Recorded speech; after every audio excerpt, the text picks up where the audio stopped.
get them safely, easily, and efficiently to life's most important moments. Weddings, funerals, the birth of children and grandchildren, professional opportunities, job interviews, meeting with clients, old or new, and even in some cases, daily commutes. Air travel has become and genuinely is essential to our lives. Since deregulation of the airline industry began in 1978, and increasingly in the years that followed from that, competition has driven affordability, innovation, and improved service in countless respects within the industry. For decades, rivalry among carriers allowed for consumer choice, and it kept fares within reach. Yet in recent years, there has been significant consolidation in the industry. This has reshaped, in some ways, the U.S. airline market, reducing the number of total competitors. Today, there are just 4 major carriers, American, Delta, United, and Southwest, that control over 80% of U.S. domestic air travel.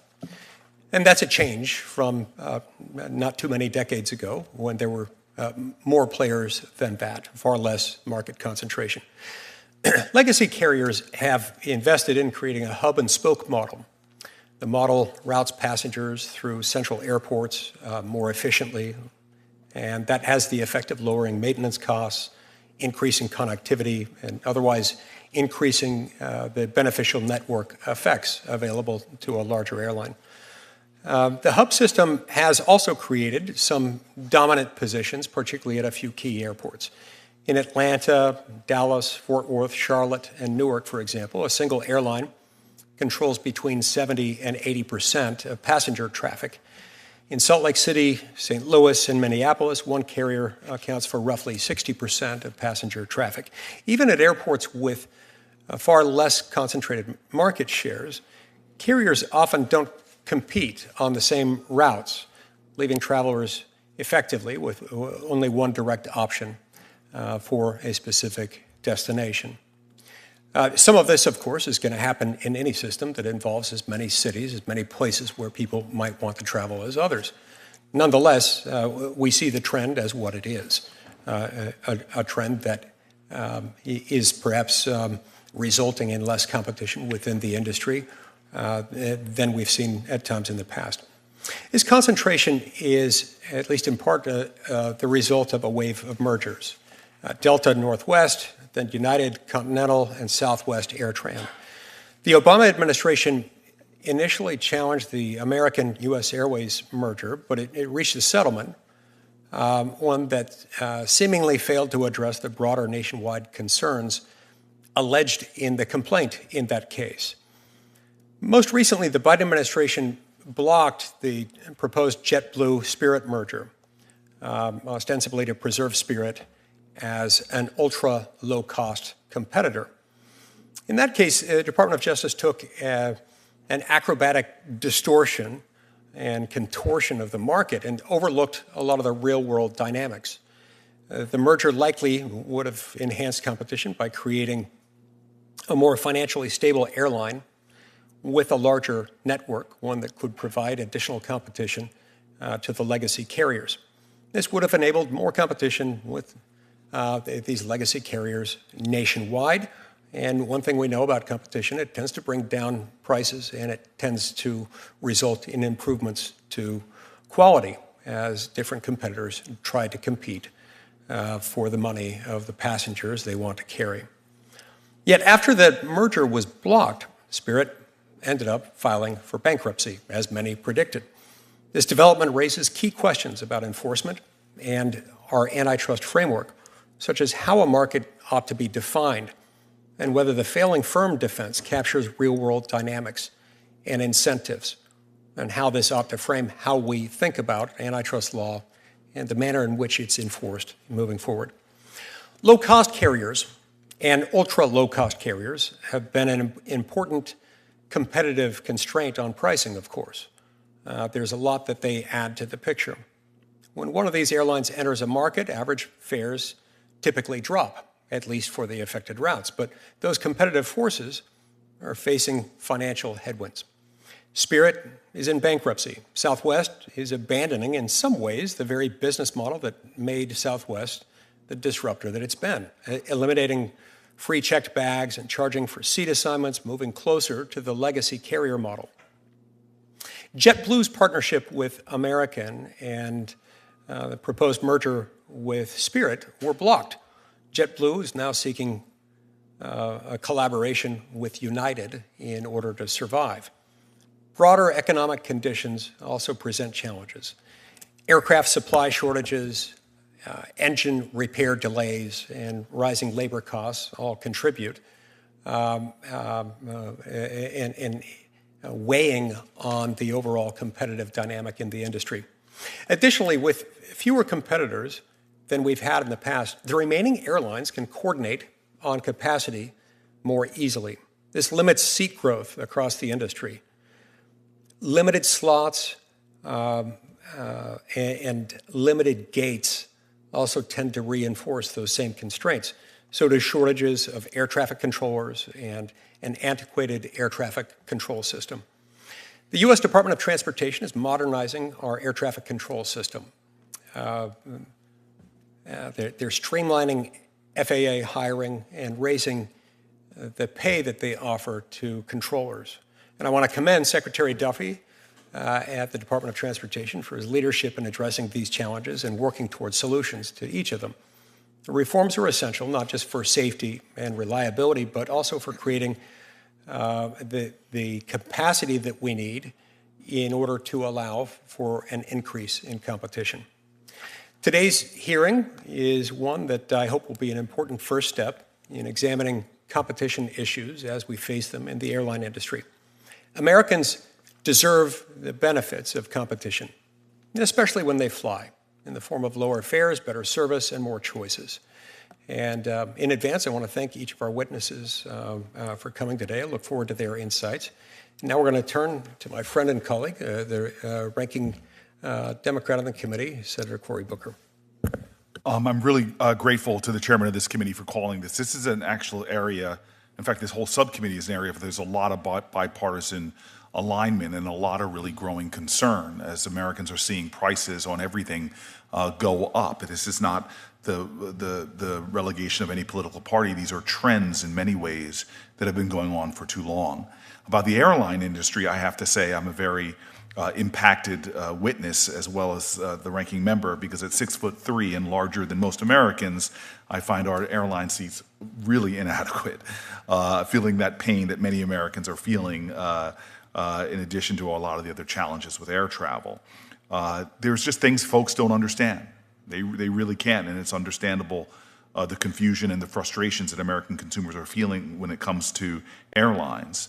Most Americans don't understand why Google Flights will say that it's cheaper to fly for 10 hours with a stop without a stop instead of a 6-hour nonstop, or why it's cheaper to have a layover in Atlanta when you're flying from Philadelphia to Kansas City when no reasonable person can consider Atlanta on the way. Nowadays, airlines advertise so many different fares and classes, whether it's premium, economy, board first, priority, economic, basic, and they tack on so many fees for everything from taking a bag on board to sitting with your other family members. It is unbelievable. Those fees get labeled as either ancillary or junk fees, and we really believe that, at least I believe, that this is a regulatory question and more. And here's the thing. American passengers spend what seems like a third of their monthly mortgage to fly nowadays. Major airlines that have repeatedly benefited from federal government bailouts now pay less in taxes and pocket more from consumers because of these separate fees customers pay on add-ons that are not taxed like base airfare. Back when consumers paid an all-in airfare, that tax revenue actually went towards improving airports and improving airport infrastructure. But the system as it was before is not what it is now. And these problems are hurting airline competition and really hurting consumers. And there are more issues than just fees. But let's just say that when the former Secretary Buttigieg initiated rulemaking that would have required airlines to be more transparent about these extra fees, Unfortunately, that's been rolled back now under the current administration, which is going to make a bad situation far worse. But fees aren't the only thing. Price discrimination or price hikes due to the implementation of AI-based surveillance pricing unfairly targets consumers and takes advantage of their circumstances, like flying solo or having must-go trips where a loved one is ill, or worse, where there's a funeral to attend. If AI-based surveillance pricing, for example, sees a consumer search for funeral home and palliative care, while other searches last-minute couples getaway, the airline could show the grieving traveler higher prices based on their estimated willingness to pay. And that's where we go. That's where we go to low-cost airlines. And it's important that we realize that low-cost airlines have a role to play in the industry, because when low-cost carriers enter the market, we see fundamentally that competition flourishes and prices go down. I remember a moment of honesty with JetBlue when they warned that all that power in the hands of a very few deep-pocketed airlines has implications for consumers in the form of reduced options, high fares, and often poor service. Now, that is really something that is getting worse. Anti-competitive practices seemingly have left Americans with less and less access to air travel. After both 9/11 and COVID-19 pandemics, Congress bailed out the airlines to avoid a collapse of our entire airline industry. Yet, since the pandemic, big airlines have dropped dozens of cities from services, places like Flint, Michigan, and Lincoln, Nebraska. Some cities like Dubuque, Iowa, and Toledo, Ohio, have lost all major carrier service. The capital city of Wyoming, Cheyenne, has lost service on and off over the last decade and has had to guarantee the revenue of a major airline merely to secure regularly scheduled service to a single hub, all through taxpayer dollars. That's just not right. We're going to hear from incredible experts today about rural and mid-sized cities, routes, and connectivity, and how airport hubs don't work, But it's clear to me that taxpayers and government have been invested in the success of airlines and airports in America, and we deserve better returns on that investment in the form of efficient, safe, meaningful air choices and competitive pricings. The stakes are really high. Competition is critical for safety and for maintaining and supporting the essential workforce that ensures safety and maintenance. I believe that we have to do more. We must invest in our systems, including addressing our air traffic controller shortage and our infrastructure needs. And it seems like this industry needs capacity, more routes to smaller, mid-sized cities, and a bit of a buffer. This is something we should all be committed to. More staff, bigger seats, and extra aircrafts on standby should be part of this conversation. To weather crises and the natural boom and bust cycles in the market, as well as to prevent bankruptcies and unfair competition that lead to ultimately less meaningful choices for higher airfares for American travelers, is truly at issue. A resilient airline industry is the most important goal here, to keep American carriers competitive around the world and to protect travelers from safety issues that DC locals have been tragically reminded this year could have serious consequences. We have work to do, and competition is at the center of it, and this committee, I'm grateful for, is hopefully going to start finding some solutions. The last thing I want to say is I want to add to these witnesses, it is a big deal when you come and testify before Congress, before the United States Senate. It's also a bit of a sacrifice, leaving your jobs and your families often come here. Many of you had to fly, and we know how burdensome that can be. So I want to thank everybody for being here, and I will try not to get very upset at Professor Sitaraman because he's an extraordinary guy. I've read his bio, but that hair is very obnoxious to me and the chairman of this committee, sir. I should hold him in contempt of Congress, but it almost feels like a war crime. Yes, sir. There was a day that we looked that good. It's a great point. We really do appreciate you coming here and knowing how busy you all are. It's important to remember that while much of what we've said and what we may explore may sound like a complaint, there's not any one person or one business that has developed the status quo. This has been an iterative process made over multiple decades under multiple administrations and different antitrust regulators over many years. The question before us is, what the state of competition is in the industry, and what, if anything, do we need to know as a subcommittee charged with periodically reviewing our antitrust and competition policy laws and also the enforcement of those through our oversight capacity, whether things are going in the right direction. So with that, I'll introduce our witnesses. We've got Gregory Anderson here as the president and CEO of Allegiant Airlines, Allegiant Airlines. Sharon Pinkerton, who's the senior vice president of legislative and regulatory policy at Airlines for America. Barry Biffle, who is the president and CEO of Frontier Airlines. We have Professor Ganesh Siddharaman here. He's a professor at Vanderbilt University School of Law. And last but not least, William McGee, who is here as a senior fellow for aviation and travel at American Economic Liberties Project. Thanks to all of you for being here. If you'll each stand, I'll swear you in, and then we'll begin. Do each of you swear, and please raise your right hand, you swear or affirm that the testimony you're about to provide to the subcommittee will be the truth, the whole truth, and nothing but the truth, so help you God? Thank you. The record will reflect that they each answered in the affirmative. All right, let's begin with you, Mr. Anderson, and then we'll move from your end of the table one by one down. So we'll hear from Mr. Biffle, Mr. McGee, Ms. Pinkerton, and then we'll finish with Mr. Siddharaman before opening it up for questions. Go ahead, Mr. Anderson. Chairman Lee, Ranking Member Booker, and members of the subcommittee, thank you for the opportunity to appear before you today. My name is Greg Anderson, and I serve as the CEO of Allegiant Travel Company. At Allegiant, we offer safe, reliable, convenient travel at unbeatable value. All of our flights are nonstop and focused on the leisure traveler.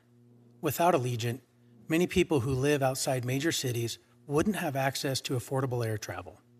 By offering unbundled pricing and low fares, we make it possible for a broader spectrum of Americans to travel to high-priority vacation destinations. Roughly 70% of the routes we serve have no other nonstop flight options.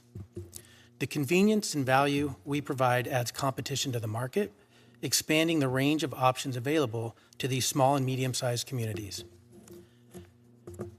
I am here to talk about potential ways to make air travel more accessible for everyone, and to share my concern that if trends continue, American travelers may have fewer options and face higher prices. We believe that there are a few key actions that can help strengthen the sector. First, the advancement and modernization of air traffic control systems across all communities, big and small. Inefficiencies and delays within the air travel industry are often attributable to outdated technology and insufficient staffing. We are encouraged by the administration's plan to modernize ATC and Congress's support and funding. Second, improving gate access for value airlines. The current gate allocation process tends to reinforce the existing advantages of legacy carriers. To address these discrepancies, we supported the Bipartisan Airport Gate Competition Act, introduced last Congress, and would welcome such legislation. Third, international market access through joint ventures. Large legacy carriers have been allowed to enter into broad alliances for decades. These ventures give them marketing power, scheduling power, and pricing power that small carriers cannot match. Allegiant sought to pursue a similar joint venture, but tailored that to the value airline model. In 2021, in partnership with Viva Aerobus in Mexico, we filed for a first-of-its-kind value airline alliance. Together, we proposed 92 nonstop routes between the U.S. and Mexico. This alliance would introduce low-fare competition into the market. It could increase the total number of direct U.S. to Mexico routes by 50% and give nearly 5 million more Americans access to affordable international travel. However, this venture has yet to receive approval from the Department of Transportation, despite these clear pro-competitive benefits. Last, I would like to discuss regulation of the industry. Let me be clear, safety is and always must be the top priority. But rules that go beyond safety and into regulation of consumer choice will inevitably lead to pricing out the most fair cost-conscious customers that we are proud to serve. Full fare advertising rules intended to increase transparency actually conceal the impact that government fees and taxes have on the consumer. Allegiant offers clear pricing, letting customers see and select only the options they want, prioritizing transparency and choice. We also go beyond what regulation requires when it comes to standing behind our product. For example, Allegiant compensates passengers up to $300 in addition to a ticket refund if we cancel a flight within our control. Air travel innovation is driven by competition. When value airlines like Allegiant enter new markets, the average fare dropped by 19% across all airlines. We believe that a healthy airline industry benefits everyone. Value airlines such as Allegiant make it possible for a family of four to take their dream vacation for hundreds of dollars less than they would otherwise pay. Allegiant is proof that competition and deregulation works. I am proud of the 70% of customers who choose to fly with us again. We provide otherwise ignored communities with safe, reliable, and nonstop service at prices that are affordable for everyday Americans. In my visits to our bases and through conversations with customers, I can tell you that what we provide is necessary and important to the industry. Thank you, and I look forward to your questions. Mr. Chairman, can I just put into the record that Barry Biffle is an awesome name? Yes, yeah. Does anyone object? No, okay. With that objection, it'll be duly noted in the record. Thank you very much. Go ahead, Mr. Biffle. Thank you. I don't have the hair he does, but, and it's too late in life, I guess, for that, but thank you. So, Chairman, Ranking Member, and members of the subcommittee, thank you for the opportunity to appear before you today. Airline CEOs like myself usually get invited to Capitol Hill when something's gone wrong, a snowstorm, a canceled flight, or an angry customer on the evening news. So let me start by thanking you for inviting me under better circumstances. Again, I'm Barry Biffle. I'm the CEO of Frontier Airlines. At Frontier, we have a simple mission: make flying affordable, greener, and more accessible for the average traveler. We're a low-cost carrier, which means we don't rely on fancy lounges or first-class suites. What we offer is safe, reliable, and affordable way for Americans to travel. Today, I want to speak very seriously about a few issues, and the first one I want to talk about is gate access and how that impacts competition. Air travel is not just about getting from point A to point B, it's about opportunity, the ability for a family in a small town to take their kids to Disney, or for a student to jump on a trip home for the holidays. Competition makes all that possible. History shows us that when low-cost carriers like Frontier enter a market, fares go down, sometimes 20, 30, even 40%. Customers win.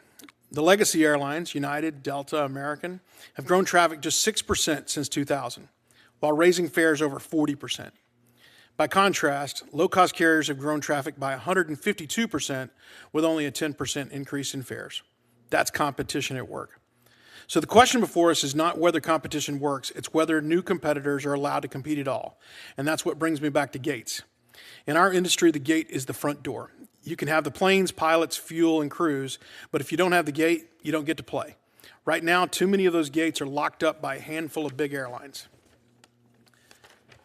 Across the country, we see fortress hubs, airports with a single airline controlling 60, 70, 80% of the gates. This kind of dominance doesn't give carriers pricing power. It gives them control of who gets in and out of the market. Here's the kicker. Many of these gates are not even fully used. Dominant carriers hold them, they sit on them, and block competitors from coming in.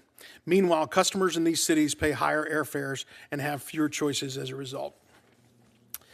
To put in everyday terms, if McDonald's leased every street corner in a town, set up one restaurant and left the other corners empty, then told Burger King and Wendy's they weren't allowed to open shop, that's not a free market. That's protectionism with fries on the side, supersized. And that's what we have in the United States airline industry.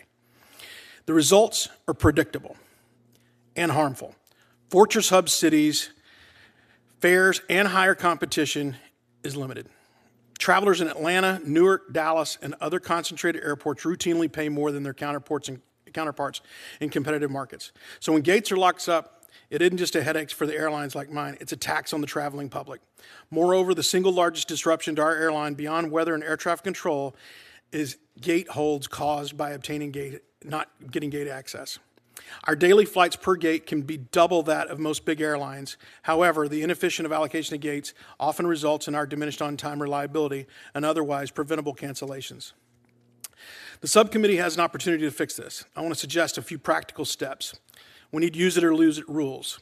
Airlines should not be allowed to hold preferential gates indefinitely without using them. If you don't use the gate efficiently, you should be required to give it up to another carrier who can. It should be measured monthly and held to account. Common use requirements. When you build a new gate, at least a third of those gates should be available for common use. That means anyone could come in, not just the incumbent, and provide competition. And we also need DOT enforcement authority. The DOT should be empowered to step in when dominant carriers hoard all the gates and block competition. They already play a role in slot allocation. They should do the same thing with gates. And again, it should be done monthly. And there should be transparency in lease arrangements. Right now, gate leases can stretch decades, locking out new entrants. We should require clear reporting and accountability. These changes wouldn't cost taxpayers a dime, and they don't require subsidies or bailouts. They just open the door, literally, for competition. I know some may say, well, Fortress hubs bring benefits, more flights, destinations, but the evidence is the opposite. Once one airline dominates, there's nothing there. But look, I think there's more to this than just gate access. There's loyalty programs that are subsidizing their basic economy, which enables them to dump low prices out there. Even you had the CEO of United Airlines saying recently that he allows carriers like us to carry traffic. That's an interesting comment that we get what they allow us to carry. So they should look into that. And then same thing on reaccom agreements. We should look into those because those are also harmful. I want to thank everybody for having us, and we look forward to discussing things we can do to help with competition. Thank you very much. Mr. McKee. Chair Lee, Ranking Member Booker, Ranking Member Durbin, and members of this subcommittee. Thank you for hosting this hearing today. My name is William J. McGee, and I'm the Senior Fellow for Aviation and Travel at the American Economic Liberties Project, a nonprofit organization dedicated to addressing the problems of concentrated economic power. Over the past 40 years, I've worked in airline flight operations as an FAA-licensed aircraft dispatcher, and then as an aviation journalist and author. Since 2000, I've been an airline passenger advocate. The industry I entered 40 years ago no longer exists. It has been destroyed by deregulation and a lack of competition. When Congress passed the Airline Deregulation Act of 1978, it did so with the intention of, quote, placing maximum reliance on competition, quote, avoidance of unreasonable concentration, and, quote, encouragement of entry by new air carriers. By its own aims, deregulation has failed. U.S. carriers are more concentrated than ever due to decades of lax antitrust enforcement and the failed experiment of deregulation. Consolidation is rampant. Competition has all but disappeared.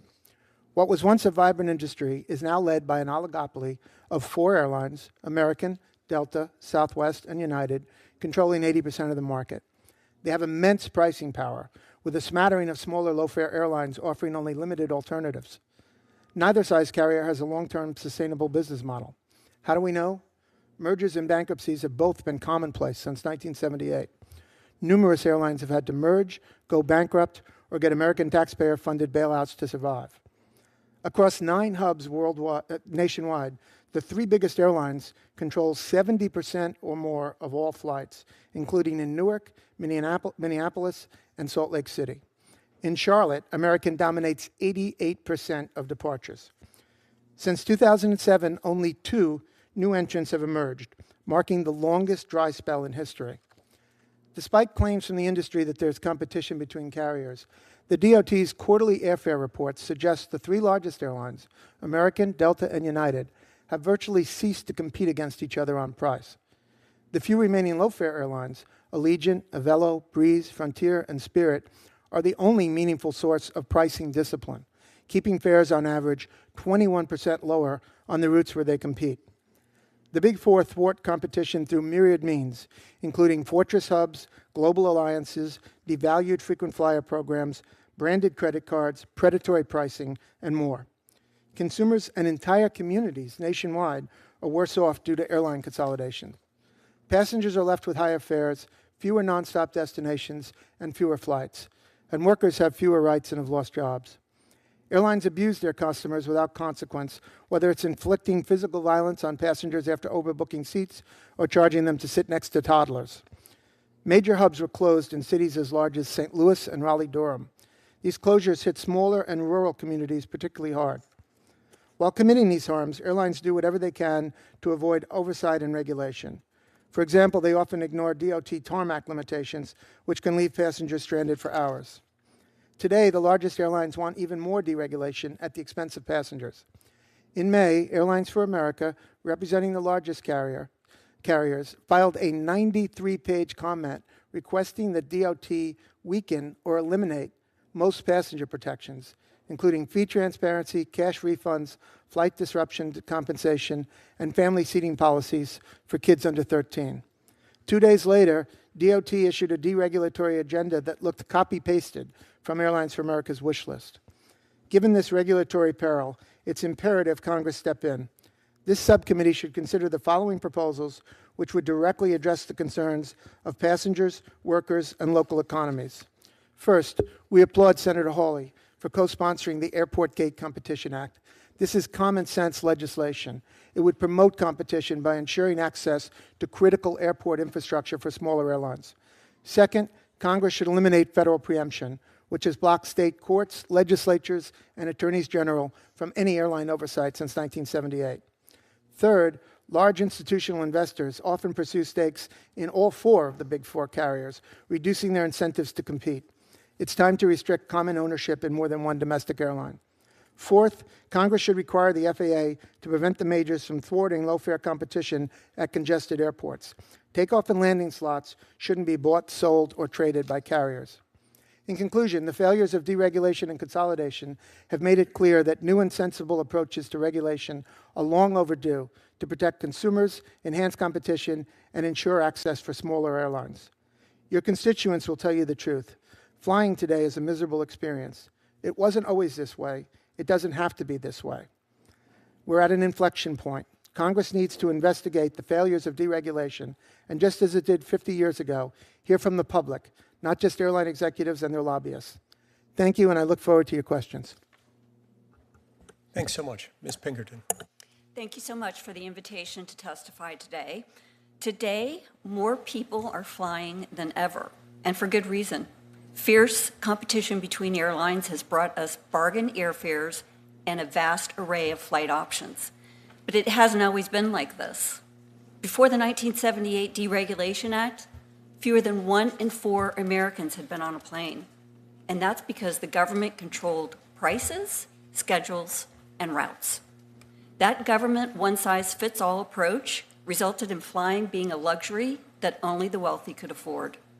In contrast, today, 90% of the American public has flown.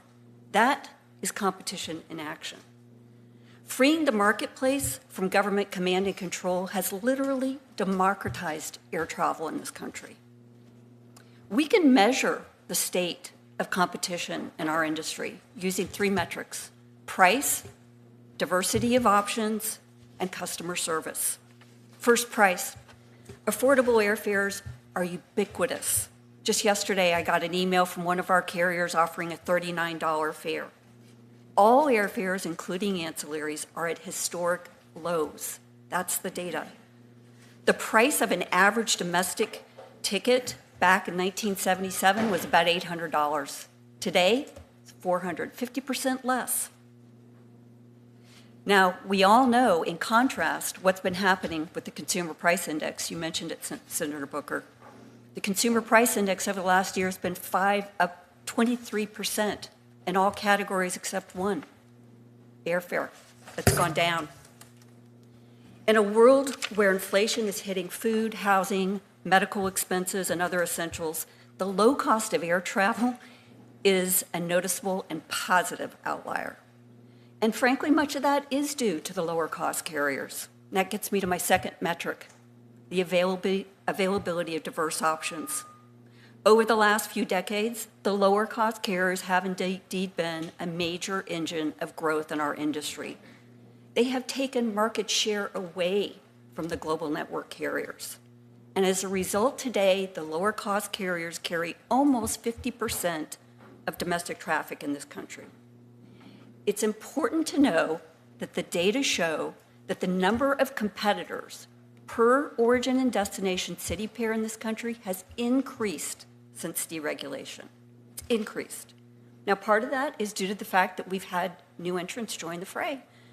Breeze, Avelo joined in 2021. And in fact, Breeze just announced last week that they're going to be providing international service next year, which is an indication that just like the way the domestic market has transformed, the international market has been transformed through the pursuit of open skies agreements that open up foreign markets. The third metric is customer service. Our carriers have been investing record-breaking amounts in innovations in order to elevate the customer service that they provide. They're investing in tech and physical infrastructure. They're improving their IT systems, mobile apps, lounges, loyalty programs, bigger overhead bins, and faster Wi-Fi on planes, just to name a few things. And it's working. Again, back to the data, independent survey after survey shows that customer satisfaction is high. Not perfect, but good. Given the incredible logistical complexity of carrying 2.7 million people every day safely on 27,000 flights, we are proud of the fact that the vast majority of Americans continue to give high marks to airlines and their airline travel experience. Given the robust state of competition, we do have a threat to competition. But the biggest threat is our short staffing and our antiquated air traffic control system. You don't need to look any further than the tragedy at DCA, the outages in the northeast of the FAA equipment, and at DFW last week, as evidence of the pitiful condition of our air traffic control system. That's why we are deeply appreciative that Congress has approved the $12.5 billion down payment on Secretary Duffy's air traffic control plan. But frankly, it can't come soon enough. As you know, we are flying 10% fewer flights and have been for 2 years out of the major New York and New Jersey airports. Now, flying less is bad for big airlines, it's bad for small airlines, but it's the worst for customers because it robs them of options. So while the state of competition is strong, demand is also strong, by the way. TSA has had 8 of their 10 busiest days this year.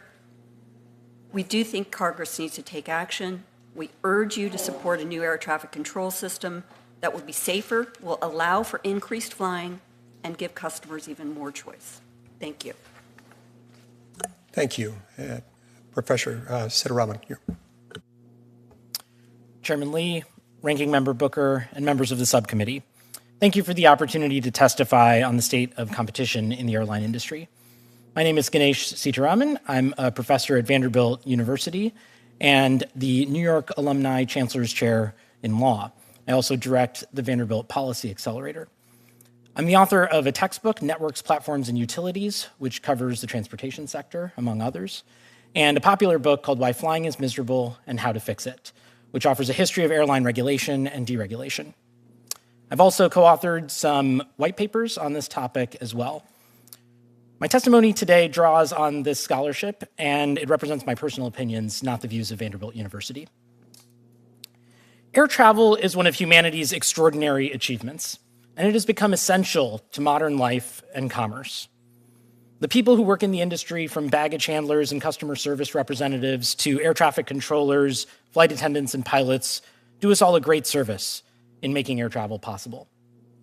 I believe it is essential that we have an air transportation system that is stable and resilient, that is competitive, that provides access across the country, and that treats passengers fairly. Regrettably, I do not think we are meeting that standard today. First, stability and resilience. The airline industry suffers from cycles of boom and bust, with dozens of bankruptcies and repeated taxpayer bailouts. Second, competition.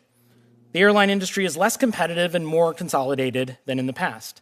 At some hub airports, a single carrier can now have 60%, 70%, 80% market share. More broadly, the 4 biggest airlines today have a larger market share than they did in 1977. This is an astonishing fact. We have less competition today than we did during regulation. Third, geographic access. Smaller communities and mid-sized cities are losing service. Big carriers abandoned dozens of cities during and after COVID-19. Airports that once had multiple airlines and daily flights now struggle. Some places, like Cheyenne, Wyoming, have been forced to agree to subsidize highly profitable airlines to ensure they get even a minimum level of service. And fourth and finally, there's the thing everyone knows, and that is that the passenger experience is often miserable. Seats are smaller, fees have proliferated, pricing is getting more complicated and less transparent, connections through giant hubs are stressful, and of course, less competition and limited service make it all worse. So my message to the subcommittee is this. The airline industry is not resilient enough, it is not competitive enough, it is not serving the public or national interest well enough. Addressing the problems in this sector requires understanding how we got here. And in my written testimony, I describe the history of this sector and some of the dynamics that create a tendency toward consolidation and concentration.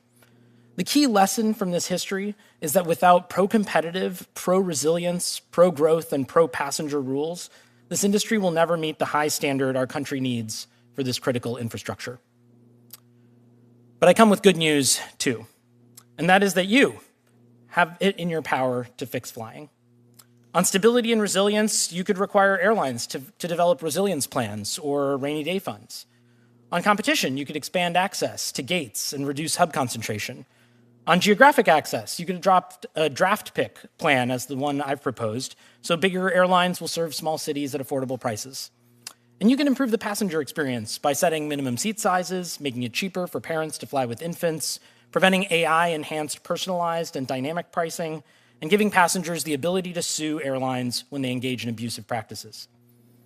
In short, flying might be miserable today, but it doesn't have to stay that way. Thank you for holding this important hearing.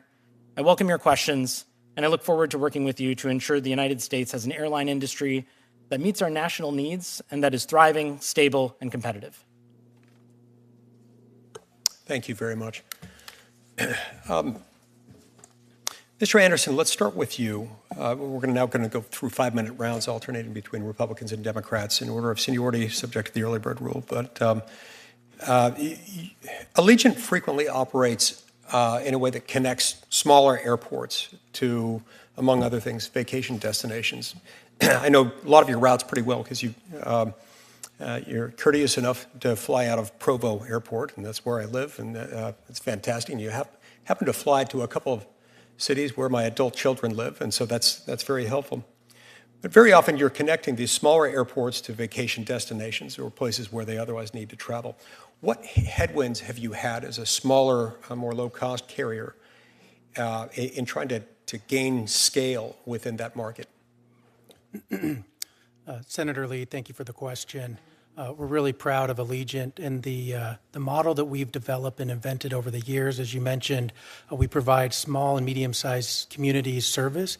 We serve more cities than nearly any other carrier in the United States, and that's at low fares and nonstop. That's the value that we provide. And we feel we have the opportunity to continue to grow our model and expand our service to other like communities. And to specifically your question, some of the barriers that we have faced, I mean, when you think about just typical costs and are we able to stimulate demand in a particular market? But outside of that, we're looking for ways to be more efficient, and we're really excited about some of the measures that we've seen from like the ATC modernization program. We think that will help for Allegiant to continue to expand its service. We also think the gate access bill, items like that, where we can go into these destination airports and have more of an opportunity to connect smaller and medium-sized communities into those larger airports. Right, and gate limitations often impose burdens for an up-and-coming, a new market entrant. By the way, or on that topic, during the COVID pandemic, the U.S. government, Congress doled out, I think it was about $54 billion to the industry as a whole. How did that impact market share or your ability to break into the market? Did that have an impact on your ability to gain market share, or did it diminish it? No effect? Thanks for the question, Senator. I would say I was the CFO at Allegiant during the time of the pandemic, and it was a challenging time and very appreciative of the CARES Act funds that were provided to airlines during such time. Given Allegiant's unique model and the communities that we serve, actually during the pandemic, there was a period of time where we were the 4th largest carrier in the United States. I want to say it was May of 2020. But overall, we were able to navigate the pandemic, I think, relatively as well as anybody, and we appreciate the support that the government and leadership that the government played at that time. Great. Mr. Biffle, some more question. What headwinds have you faced at Frontier as you've tried to gain scale within the market? Yeah, thanks. Look, we've faced all types of issues with scale. I mean, obviously the gates that I mentioned is a major factor. Also, and I mentioned to Reacom, prior to all the consolidation, it was common practice, as it is most parts of the world, until consolidation in the United States, where, if I cancel a flight or someone else cancels a flight, we would take those customers at whatever they paid if there's seats left last minute, so that people aren't convenienced. It was kind of a inconvenience, so it helped. So that hurts experience. But one of the big things on scale beyond the gates is actually just the loyalty programs. When you look at the subsidization that is going on of the big credit card companies to the big airlines, it's massive. And it exceeds, in almost every case of the big airlines, all their profits. And they're using those profits to actually subsidize basic economy. So you're taking credit card interchange and interest rates, subsidizing basic economy, allowing them to dump cheap prices and compete through the loyalty programs and the credit card programs. Yeah, I mean, if they didn't have this massive subsidy that they're getting from that, they wouldn't be able to flood the market and dump prices like that. I mean, you're creating an economic situation that is completely driven by their size and scale. And once you get to a dominance, I mean, he mentioned, I guess it was Charlotte, 88%. Your problem is if you're in Charlotte, you're kind of beholden to them. You have to play the game. But it's the biggest dupe on those people too. I mean, the odds of them getting upgraded, when they look on their upgrade list, they're probably number 76 on the upgrade list. They're never going to get upgraded to first class. So a carrier like us, I mean, our elite customers, 80% get upgraded. 80% get upgraded to our European business class upfront plus product. Compared to the big guys, I offer better value, but I just don't get the scale because they're able to subsidize it with these credit card programs. Right. And that is one of the inevitable realities of this industry or any other industry where there is a network effect. The bigger your network, the bigger the draw, the more capable you are of having a credit card program or a rewards program that allows you to do that. Yeah, and so when you get into the position, you control the gates, you control the Reacom, you control the ability to be able to be on time. I mean, you control the ecosystem with the loyalty. I mean, it's pretty rigged. Okay, I see my time is expired. I've got a lot more questions. We'll hope to do multiple rounds today. We'll turn next to Senator Booker. I'm going to do the prudent thing and defer to the ranking member of this committee who has a lot of power and authority over me. Oh, the power of this committee. Thank you very much, Corey. It's great to be with you all, and I was just sitting here jotting down. I've been in Congress for 43 years, 50 round trips a year, 2,000 flights, millions and millions of miles. Maybe this is my subspecialty that I've developed over the years. But I do find a couple things interesting. First, I want to shout out to Northwest Orient Airlines, long gone, the only airline that publicly supported my effort to ban smoking on airplanes. Air Canada had already done it, but the majors would not. They were afraid to take the heat, and they were glad when it finally passed. But the thing that I found interesting, and Mr. Biffle just referred to it in his answer to Senator Lee's question, is the one element that I'd like to discuss for a moment. When they got us in our seats with all the safety warnings, and God bless the flight attendants, I love them all, and they got you buckled up, and things have quieted down in the cabin, what do you hear over the microphone? Pitch for a credit card. And then next thing you know, the flight attendants who are focused on safety are walking the aisles trying to pass out brochures.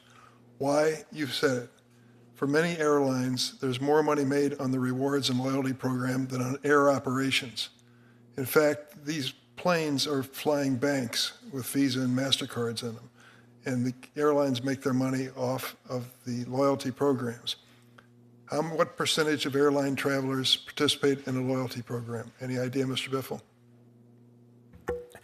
I don't know the national average, but I can tell you that, dollars per passenger. I mean, we have a program ourselves, but it's a few dollars a passenger. The big airlines are $25 to $40 a passenger is generated from credit card revenue. It's massive. 82%. 82%. Or Airline passengers participate in a loyalty program. Oh, sure. Yep. What kind of regulation, what kind of law is there that regulates the frequent flyer programs so that the airlines can't just dump your miles that you accumulated over years and years? It's a trick question. There is none. Yeah. So I introduced a bill called the Protect Your Points Act, which just answers the basic questions. I'm going on my way to save up all these frequent flyer miles. Are they worth anything? Can they cancel them all tomorrow? Do they owe me anything? Or do they have any value to them? For a lot of people, this is a big investment. They make a decision on when and whether they're going to travel based on whether they can use miles or win miles in the process. What does it do to your competition with Frontier? Well, it helps us to a degree, but it harms us in that we just don't have the scale, right? So if I had access to the big airlines networks, the same credit card someone used would get them more places they could fly, as an example. We are doing things to innovate, like we're introducing a first-class seat so people can get upgrades and so forth. But again, I just don't have the scale, so I don't get that benefit. Again, I made the comment a while ago, people will get much more value from my card, but I'm small, so it's hard to convince people and market it. Once you get into that behemoth status, it's hard to stop that kind of momentum. I've learned the hard way what it takes to get your name in lights at DCA. Just introduce a bill that addresses the interchange fee and the swipe fee on credit cards. And they'll have a sign that says, "Stop the Durbin-Marshall Amendment." Do you have any idea what the interchange fee is that you are collecting or paying? It depends upon the the network, but we pay as little as 200 basis points, as high as 300, depending upon who it is. American Express is one of the highest. Obviously, the major airlines look at my bill with Senator Marshall like the devil hates holy water. The idea that there would be some competition on the swipe fee or interchange fee. And that's to the benefit of consumers, ultimately, if we can do it. I'd like to ask you as well, when you look back over time, you've been involved with a number of airlines on the safety issue. Can you make any comment on the pilots and the availability of them and the shortages in pilots that we're running into with many airlines? Sure. So fortunately, the pilot shortage that we had a few years ago has now kind of dissipated. It could come back at some point. I think the main concern we should have with pilots is the availability of quality training and so forth. And there's a lot of data-driven things that we can do and simulations that can get them there. And I think we should spend time looking at the data we have, even once they're on the line. And because you've got FOQA data as an example, or you can monitor bad habits of some versus others. I mean, we can, in every one of these incidents, take the Colgan incident and many of the others, there were plenty of predictors. Had you been following those pilots before, you would have seen that these habits were there before. And so a simple 1,500 arbitrary rule is not how you get it. There are data-driven approaches that you could do to improve safety with pilots. Thank you. Thanks, Senator Booker. Senator Hawley will be up next, but since we've had a couple of question rounds now, we've had some focus by the smaller companies. Ms. Pinkerton, if you wanted to respond to the smaller carriers before we turn to Senator Hawley, and I'd be happy to let you fill in here. If not, we'll catch you in subsequent rounds. No, I'm happy to address the gate access issue. For example, that is certainly something, A4A represents large carriers and some smaller ones, and we've heard from smaller carriers about gate access issues. I think, though, it's important to remember, number one, it's the law that airports must provide access to new entrants. And there are a number of mechanisms that enable that to happen. So if you're going to take a federal grant, you have to provide access. Many airports are required to file a competition plan where they have to spell out exactly how they are going to provide access. And then Mr. Biffle mentioned the lease agreements. Lease agreements are another tool that airports have to ensure that new entrants have access. In fact, there are already use requirements so that carriers cannot sit on gates that aren't utilized. If they do that, the airport is well within their rights to take that gate back. I think what's important here is that the FAA should be providing oversight to airports to make sure that they're enforcing the law that exists. And then if the FAA isn't providing that oversight to airports, I would say Congress needs to provide some oversight to FAA. Okay. Senator Hawley. Thank you very much, Mr. Chairman. Thanks to all the witnesses for being here. Mr. Biffle, if I could just start with you. About 9 months ago, your chief commercial officer testified to me that Frontier pays its gate agents bounties to stop paying customers from carrying bags onto the plane. Is this still happening? Not at the rate it was. We changed. Well, wait. What does that mean? So are you still paying your gate agents to stop your customers from carrying bags on? You were paying them at least $10 every time you'd stop a paying customer from carrying on a bag. Your gate agents to get paid for it. Is that still happening? We do offer incentives and commissions to stop people who didn't pay, not who paid, who didn't pay. No, you are paying your gate agents, so it sounds like you're still doing it. You're still paying them money to harass customers from bringing bags onto the airline. Why would you pay your own employees to harass your customers? Why is this good business practice? Unbundling enables us to offer low fares. And the lower fares, many people could not afford to fly if they didn't have the lower fare option.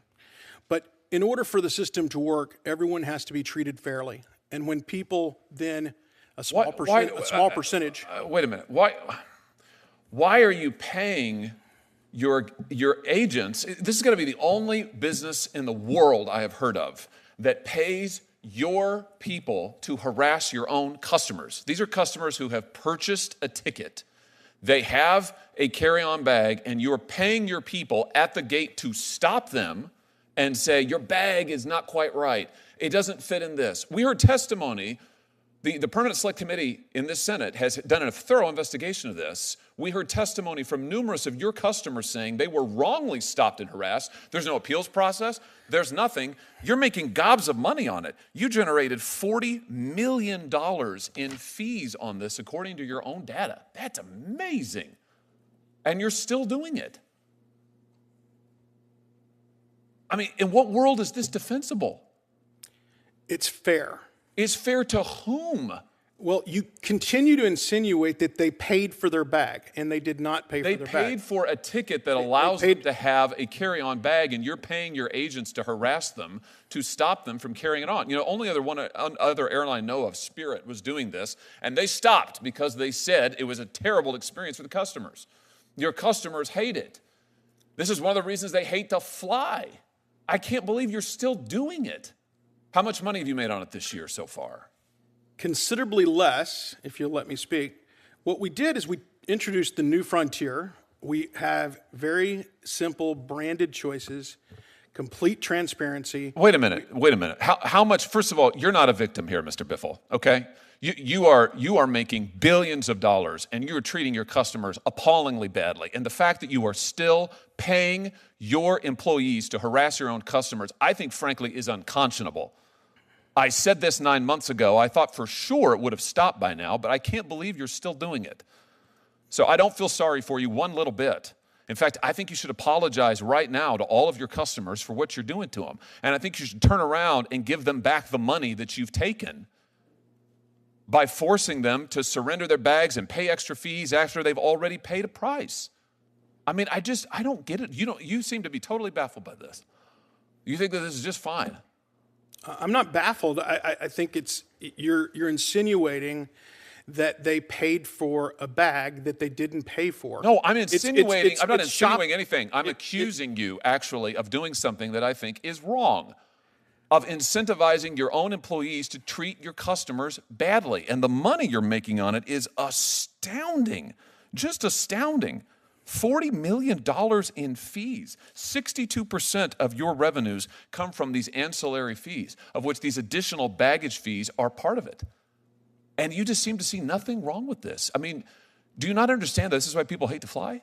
They hate that they are treated terribly when they go to the airport by airlines, and you're paying your own people to do it.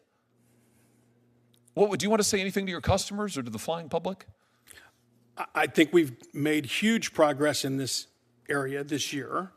We have introduced, as I started to say, we've introduced an economy product. That product is for $20 to $30, gives you free change fees, free seat assignment, carry-on bag. The persons that you're discussing are the people who bought a basic product, not that product, and they didn't pay for it. Will you commit to quit giving incentives to your employees to stop customers and take their bags away? Will you stop that? Your other airlines have done it, your competitor airlines, your peer airlines. Will you commit here today to stop paying your employees to harass customers? Can I ask a question? So I'd like an answer to mine first. We will look at that, but I don't. That doesn't sound like a yes or a no. Can you just say, yes, we will stop paying our gate agents to harass our own customers over their bags? We are not harassing customers. Yes, you are, and I invite you to read the report by the Permanent Select Committee of this body that investigated this and took testimony from your customers. Indeed, we took testimony from your own executives on this. This is a reality. Or alternatively, you could go out to DCA here and go and ask some of your customers how they feel about it. I know what they'll tell you. They'll tell you what they told us. They hate it. They feel badly treated. They feel like they're treated like cattle. And you're making tens of millions of dollars off of it. And I just think that's wrong. I just think it's ridiculous. I've got a lot more questions for you, but I know other people want to ask questions. Thank you. Senator Booker. Professor Sitaraman, first of all, my tone will be different than Senator Hawley's, but the same energy. I want to bring that to you for that hair. The same negative energy there, sir. I just want to stipulate that for the record. Okay, are you ready for me? I'll trade you an inch of hair for an inch of height if we can make that deal. Ooh, we might have a deal. We might have a deal, sir. Okay, now I see. I'd like to permission to treat the witnesses hostile. Okay, sir. I'm really concerned about Americans who don't have access to air travel because of where they live, and I want to know how can we ensure that millions of Americans who don't live around major cities can have access to reliable, efficient flights, and that the airlines themselves stay afloat. Can you give me your perspective on that? Well, thanks, Senator. I agree this is a big problem, and I think the core thing to start by understanding is why this happens. Why are small cities, why are mid-sized cities losing air service? And I think there's really two reasons behind it. The first is that in some places it is uneconomical to serve. The volume of passengers is very small, and it's costly to fly. And in those places, it's not going to make sense for an airline to serve unless they get a subsidy or unless there's a requirement, a kind of duty to serve like we have in other areas of law. The second reason is because of consolidation. As a number of people have mentioned already up on this witness stand, and as has been mentioned by Senator Lee, this is an industry in which there are network effects, there's economies of scale, and there are barriers to entry. And those things create tendencies towards consolidation and concentration. And when you have that, there's an incentive for airlines to focus their operations in bigger and bigger cities. That's why we have the hubs that we have. And that often means dehubbing certain places or reducing service to others. And I think this is a serious problem because we have an airline system that is essential infrastructure for our country. It provides... You in your testimony go into that a lot. And you speak actually, I think, quite persuasively about the economic benefit to our country as a whole when you ease transportation. Roads, we don't not pave roads to areas. And you almost say that it should be almost like a utility and that kind of obligation. Is that correct? Yes, that's right. And if you think about it this way, would you ever start a Fortune 500 company in a city with no air service? You wouldn't do it. If you were an entrepreneur with a great idea, a kid growing up... But we've even seen VC dollars, far more, if you have a direct from Silicon Valley, VC dollars more. That's how vital it is that people won't even necessarily even invest in businesses that don't have that. There's a correlation, I should say, maybe not a causation. And that's why this is basic infrastructure. And I think that what we want as a country is for people who grow up anywhere to have opportunities. But your solution to that is for Congress to act. Yes, I think that's right. So the current solution that we have right now I don't think is working, and that's the Essential Air Service Program. It provides a subsidy to a number of very small cities, but these are very, very small cities, and they don't include a number of other places that have lost service in recent years. I think one proposal that I've put forward, and these are ideas that I think should be debated, is what I call the NFL draft pick model. And the idea is that the biggest airlines would be like the teams. There'd be a bunch of cities that would be like the players, and the airlines would have to pick cities that they want to serve, would go in order, until all the cities are covered, and they would have to have affordable access. Right, and I'm just going to interrupt you because I want to get one more question in before my time, but it is this concern I have about the hollowing out of certain communities because of consolidation. We've talked about it in the agricultural sector. We've seen entire businesses being killed in towns that are the connective tissue of our country. And I think this should be one of the things we should be looking at when these towns and communities lose air traffic, they lose economic investment, they lose opportunity, and many times they lose out on what adds, how should I say it, adds vibrancy to a community. I just want to shift, Mr. McGee, to you really quickly in the remaining time that I have. Can you speak to me about an idea that I really believe in, which is this idea of passengers have fundamental rights, and what Congress could do to better protect passengers who still often report very bad experiences? I think that Senator Hawley was scratching at that as well. Well, maybe not scratching, but pounding at that as well. Yes, thank you, Senator.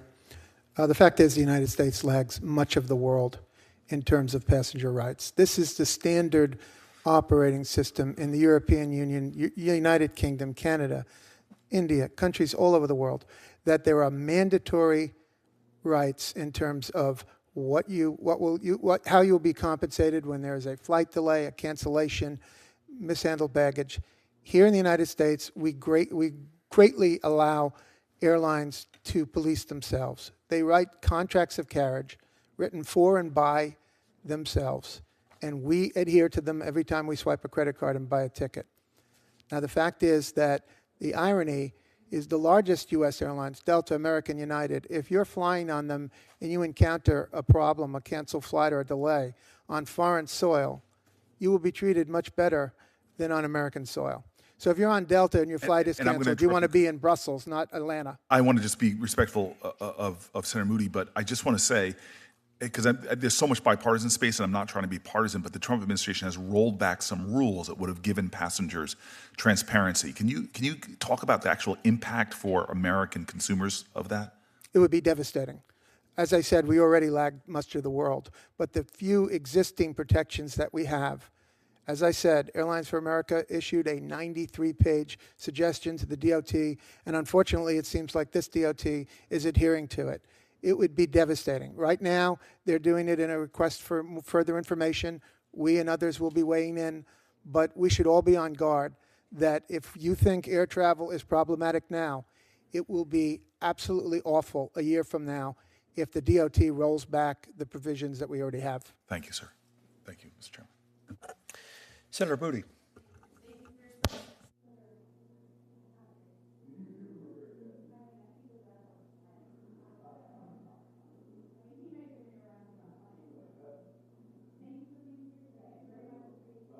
Microphone, and I will say he has more. I'm sure he spends more money on product than you do.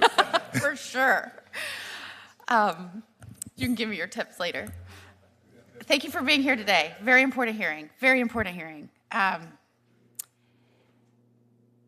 One of the things that we struggle with, I think specifically in the airline industry, is the understanding, as I come at other industries, coming from as Attorney General, one of our big challenges was we had consumer protection laws. Many of us had antitrust divisions.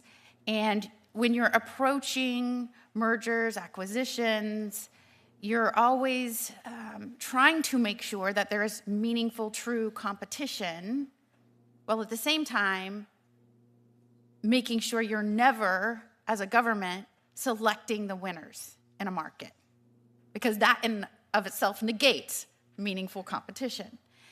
And I was very frustrated with a particular case in the sense that we have, for those that don't know, and the American people that may be watching, we have legacy airlines, we have low-cost airlines, and then we have ultra-low-cost airlines. And we have two of our ultra-low-cost Airlines with us today. Is that how you would describe yourself?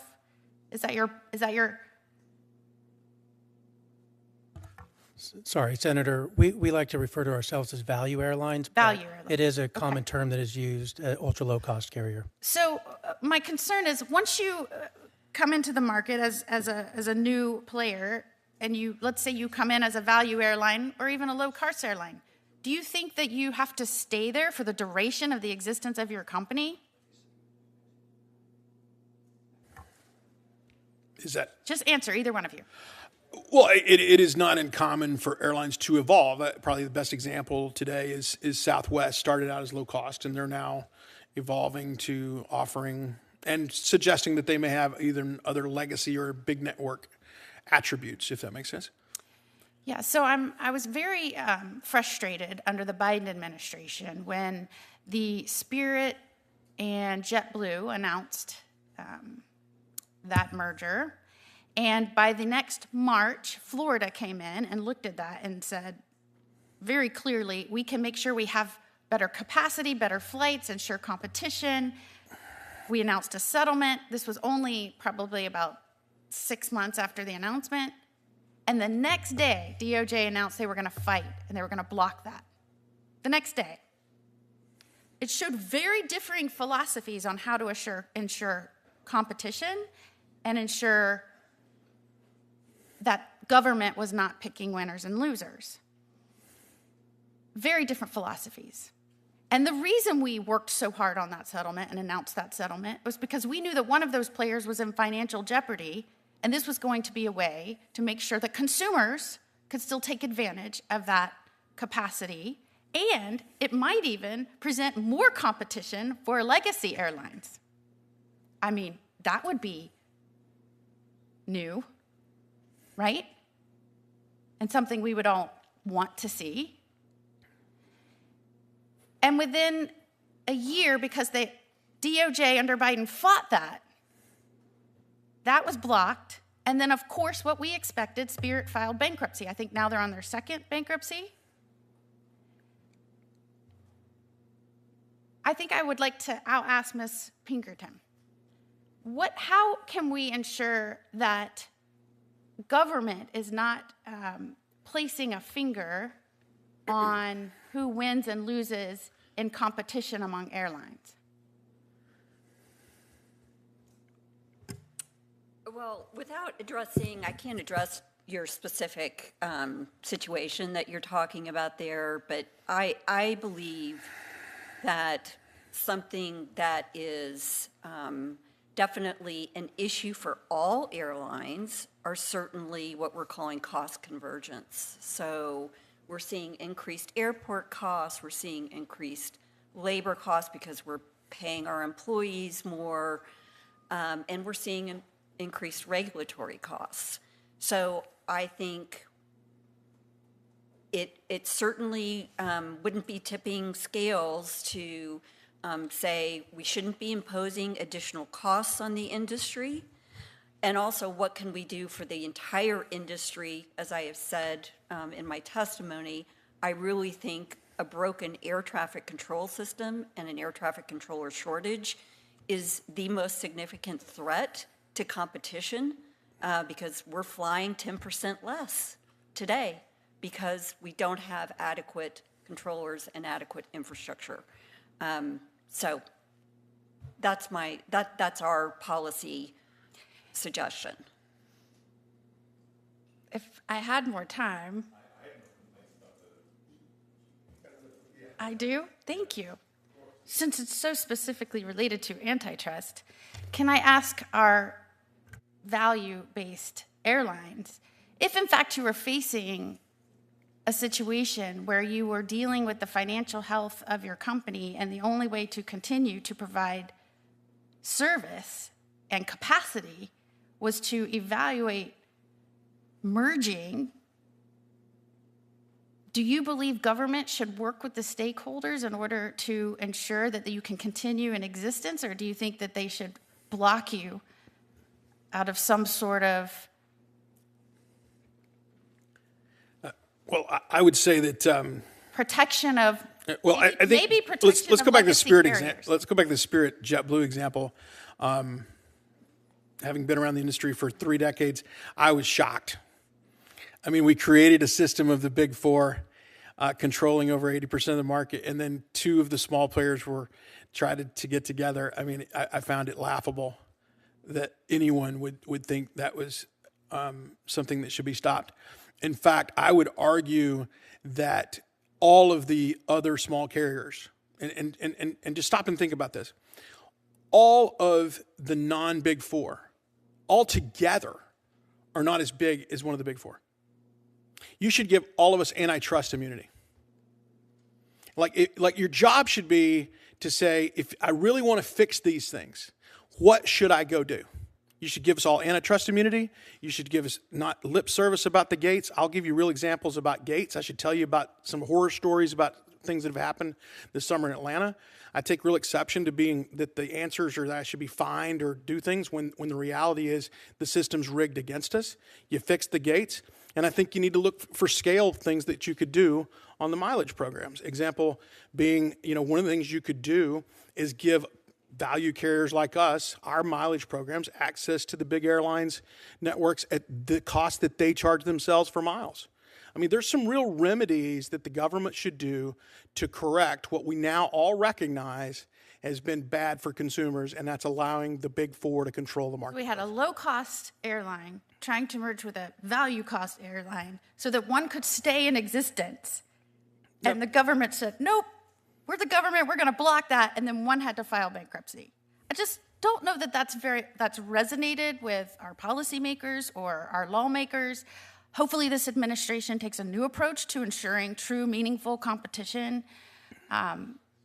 That's my hope. I'm seeing very good signs out of this new administration, but I do think we need to not lose sight of the fact that exactly what I knew was going to happen happened.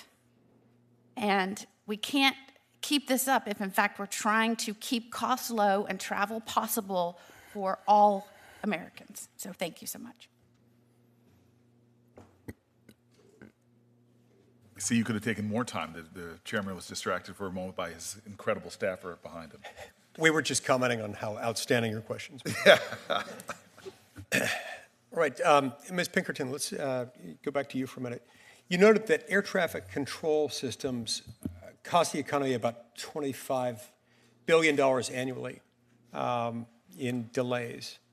That's every single year. That's nothing to sneeze at. That is a significant thing. That's, I assume, taking into account the economic cost Of time. people, sitting where they would be moving. So what impact do you think the modernization of air traffic control might have on that problem and on the market as a whole?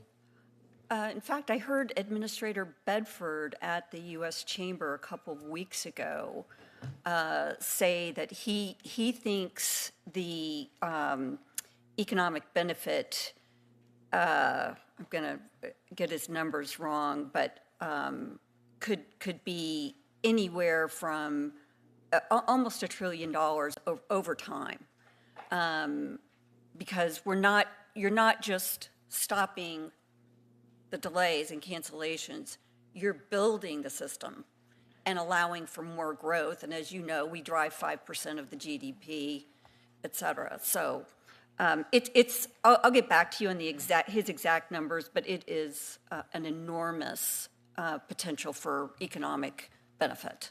Okay.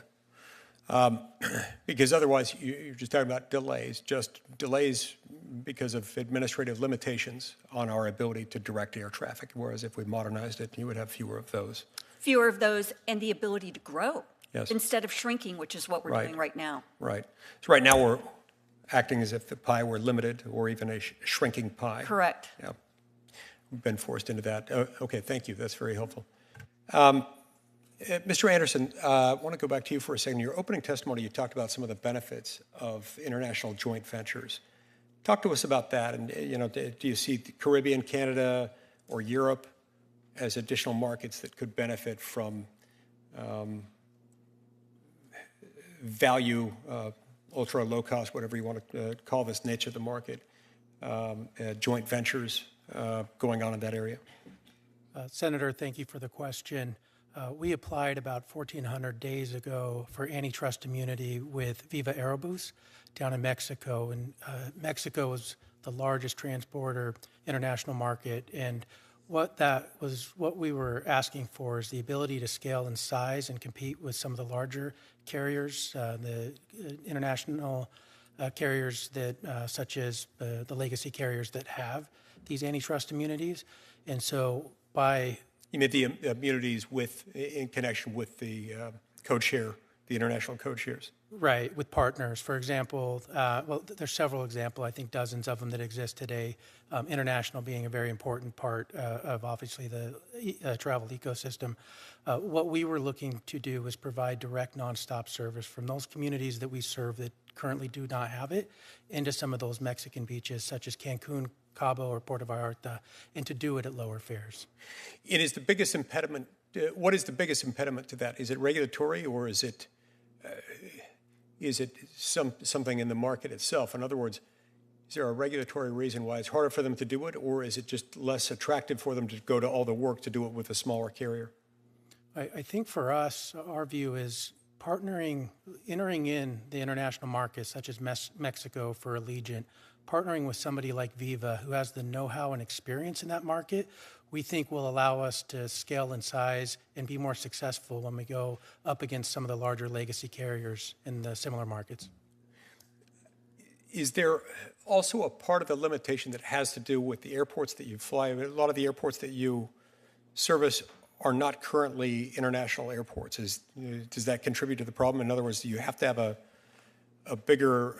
a presence from, I guess it would be CBP at that airport? Yeah, not all of our airports, given some of the communities we serve, have FIS clearance, which would allow for clearing customs, but there is a significant number of our airports that we could fly or add direct nonstop service into those Mexican beach destinations. Okay, but that will typically, in order for that to occur on the U.S. end, you'd have to have the involvement of both CBP and DOT. Is that right? Do both entities have to approve designating something for international flights? My understanding, and I apologize if I'm incorrect on this, but we are just waiting, or it's for the DOT that would approve. DOT is the one that approves it. Okay. Got one other question, and then we'll turn to Senator Blumenthal. Mr. Biffle, a moment ago, you took me off guard when you said maybe we should have all airlines, regardless of size, legacy, value, ultra value, or whatever you call yourselves, should have full antitrust immunity. I did not expect that. That was not on my bingo card for today's hearing, particularly from a smaller carrier. Tell me why you say that and why you think that would enhance the state of competition in the industry. Well, I took this hearing very seriously. I was flying out last night, and I thought about how do you get it where the small carriers can compete with the big four. And I came up with a couple of solutions, and I think that's one that would be very powerful. I'm not saying antitrust with the big four. I'm saying everybody else should work together to provide a real forcing mechanism to provide competition to the big four, and that would be a great way to do it. But if nobody is subject to the antitrust laws at that point, the skeptic would say that's going to foster collusion. Well, help me out with it. I mean, so a quarter of the market is controlled by one. There's three other carriers that are around the 20% mark. You've already got 20% being controlled by one entity. What's your problem with the small guys controlling 20%? I mean, one could argue that moving forward, what that would do with respect to future proposed mergers and acquisitions. I mean, particularly if you're talking about full antitrust immunity from the full panoply of antitrust laws, there's no reason why you wouldn't see even more consolidation than we've had up until this point. I don't know if you see more consolidation, but you'd see us work together better in airports. And you've got, let's take gates. You've got finite resources. If Greg and I were able to work together, our teams work together on coordinating schedules so that we better mash up our schedules so that we both run a better, reliable operation in fill-in-the-blank city, the big airlines get to do that. So I'm saying you've got a massive problem in this country where the big four scale is pushing down competition. If you want to give us a level playing field, give us a level playing field on the gates, give us a level playing field on competition, give us some kind of remedy to solve against the loyalty in the credit card. I mean, that was my other suggestion, is give our credit card customers access to the big networks at the same cost that they book for themselves in their accounting. So I'm just giving you real solutions. Look, I took it serious. You want more competition in the country, and I'm telling you these are things that are big issues. And I would throw you one more that's very low cost, much cheaper than the modernization of ATC and not well understood. When you have, look, we're going to have weather, especially in Florida, right? And so there's limited corridors, and we can modernize, but I don't think a lot of people realize that general aviation can manipulate the ATC capacity. So a private jet can actually go in, and when we have a scheduled flight at, say, 11 a.m., I can't file a flight plan for a different time. I have to file the flight plan for my scheduled time, right? So let's say Mr. Blumenthal has a private jet. He wants to fly at 11 o'clock. Maybe he doesn't, but I'm just saying, say he did, as an example. Well, what his your pilots... lips to somebody's ears. Right. Well, maybe there's someone else, but I'm just using an example. So his pilots know he wants to go at 11. They know there's a 3-hour ground delay program. Well, his pilots will just file for 8 a.m.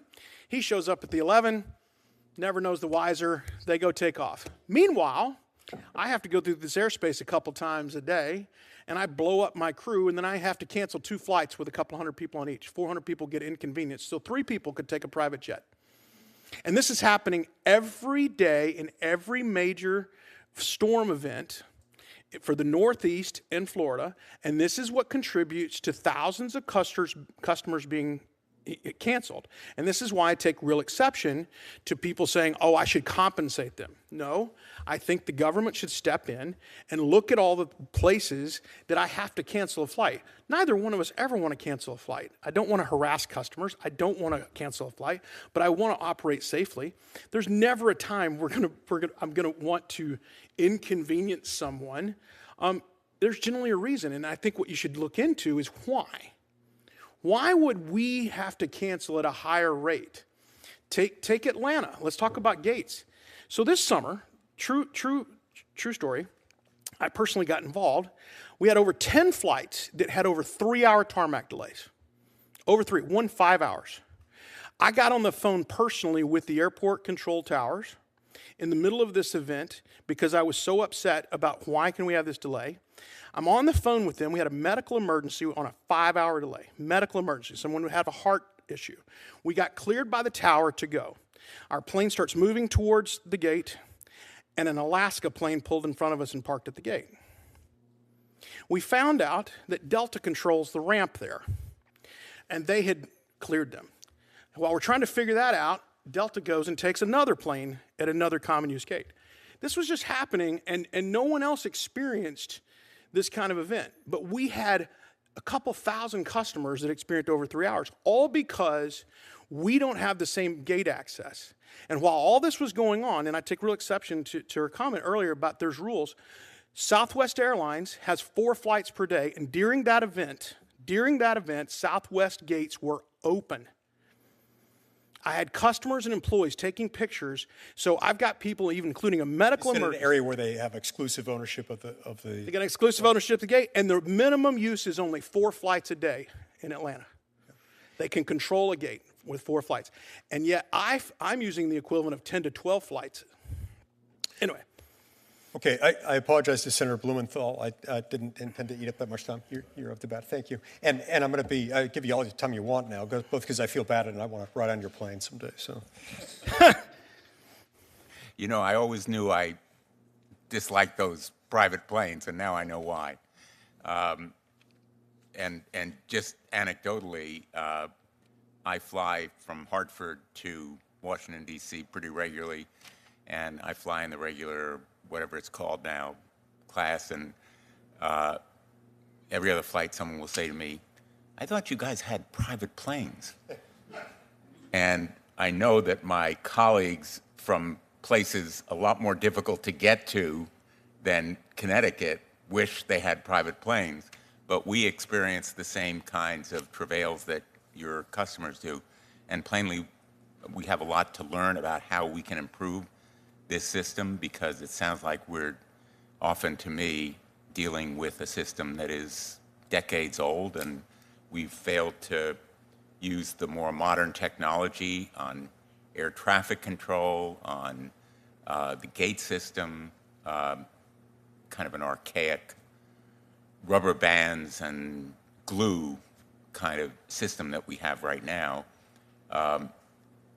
But I want to focus on an area that Senator Hawley, I think, introduced, which seems really top of mind for a lot of flying customers. First of all, for a long time, I have fought the consolidation of the airline industry. So I'm with you on the level playing field. 80% of the market for air travel in the United States is controlled by 4 giant airlines, and the mergers over the last 20 years and having produced this consolidation mean fewer choices for many people, a worse travel experience, and more nickel and dime fees, one of them being this bounty system. I know Senator Hawley has asked you about it. I'm not sure that he had time to finish. Last year, the Permanent Subcommittee on Investigations, which I chaired, conducted a year-long investigation of all of the airlines' approaches to these fees and charges. And we found that 5 airlines generated $12.4 billion, $12.4 billion in seat fee revenue alone between 2018 and 2023. Billions of dollars more are collected in the bag fees. The subcommittee revealed for the first time the extent that your airline and Spirit had a bag bounty scheme where those airlines, as you know, pay a so-called bounty to their employees for collecting bag fees at the boarding gate.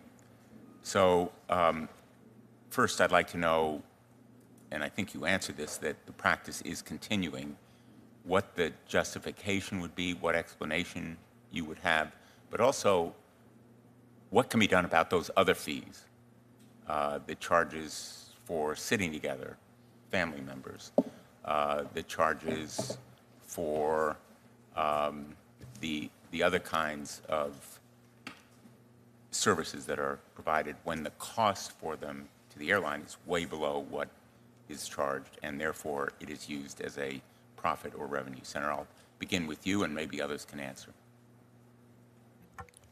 I'm sorry, so there's a lot there. What are the main questions? The main question is, why do you continue with the bounty fee?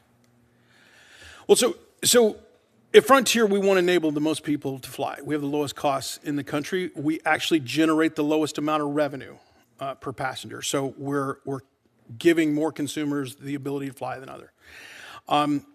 Unbundling had proven to be very successful in enabling a lower entry price.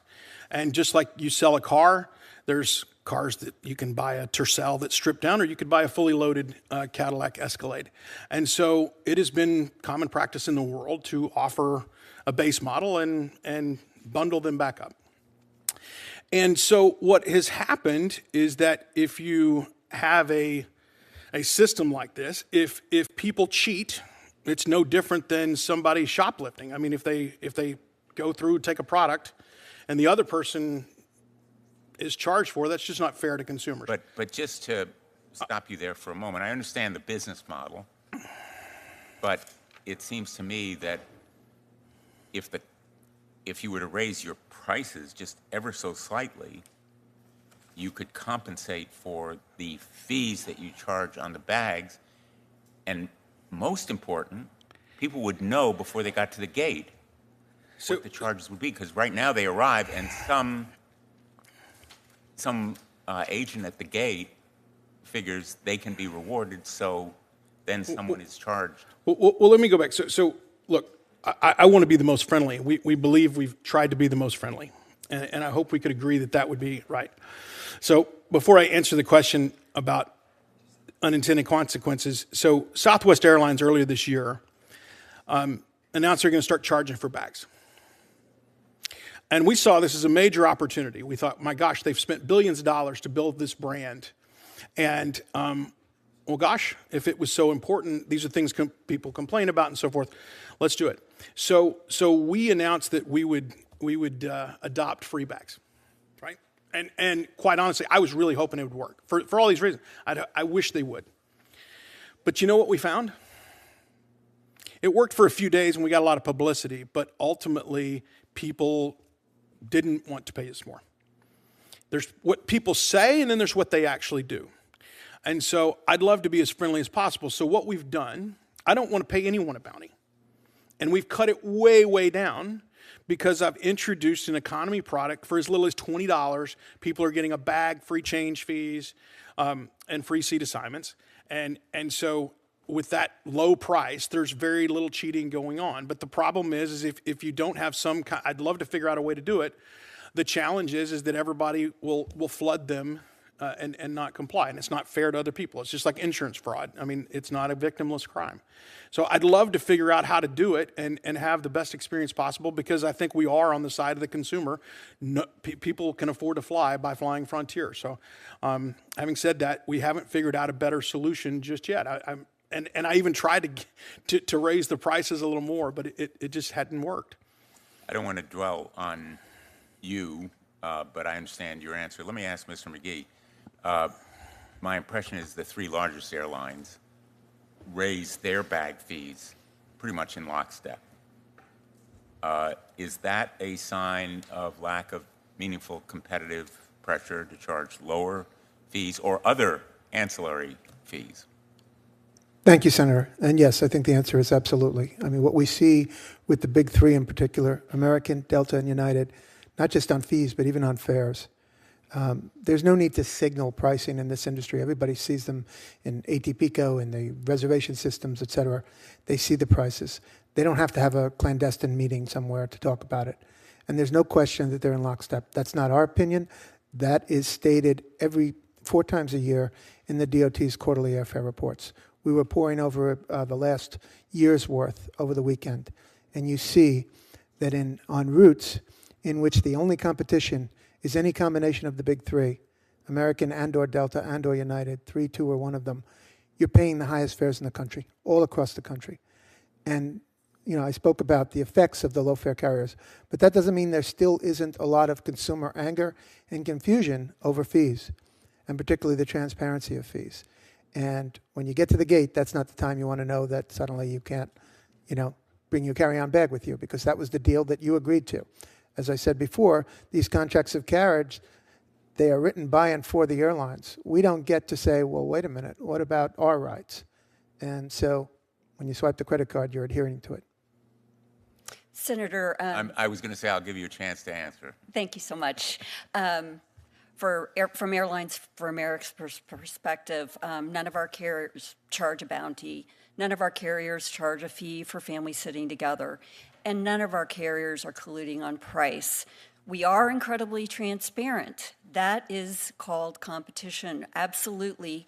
Passengers today have more access to fares and the fee information than they've ever had before. It's ubiquitous. It's all over the internet. It's not collusion. It is transparency. Let me ask you, because we've had some evidence that AI is being used to target fees to individuals based on information as to their past travel and their ability to afford higher prices and their need to travel for certain reasons.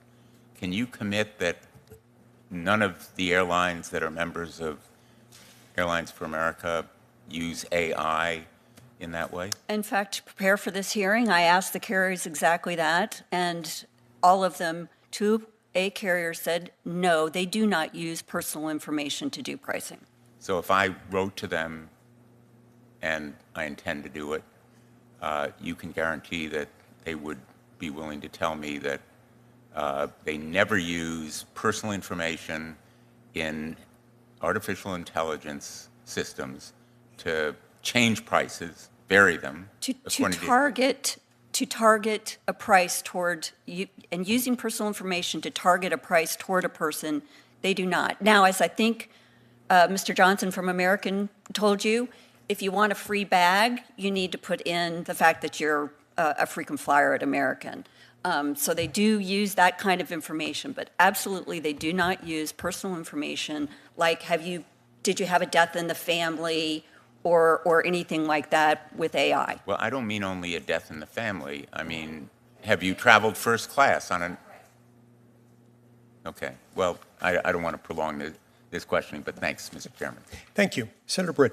Yes, Mr. McGee, you were shaking your head. Do you mind responding to that? Yes, thanks very much, Senator. I think the devil is in the details and in the language, and we really need to clarify once and for all, bring in all the airline CEOs and ask them, please define personal information. It may not say that Senator Britt or Senator Hawley, that we are targeting pricing on that. But what it will say is there are algorithms built into these systems that track how you shop, when you shop, why you shop, how often you book, how long you're on there. I think if we all knew, I think if we all knew what the airlines knew about us, it would blow our minds.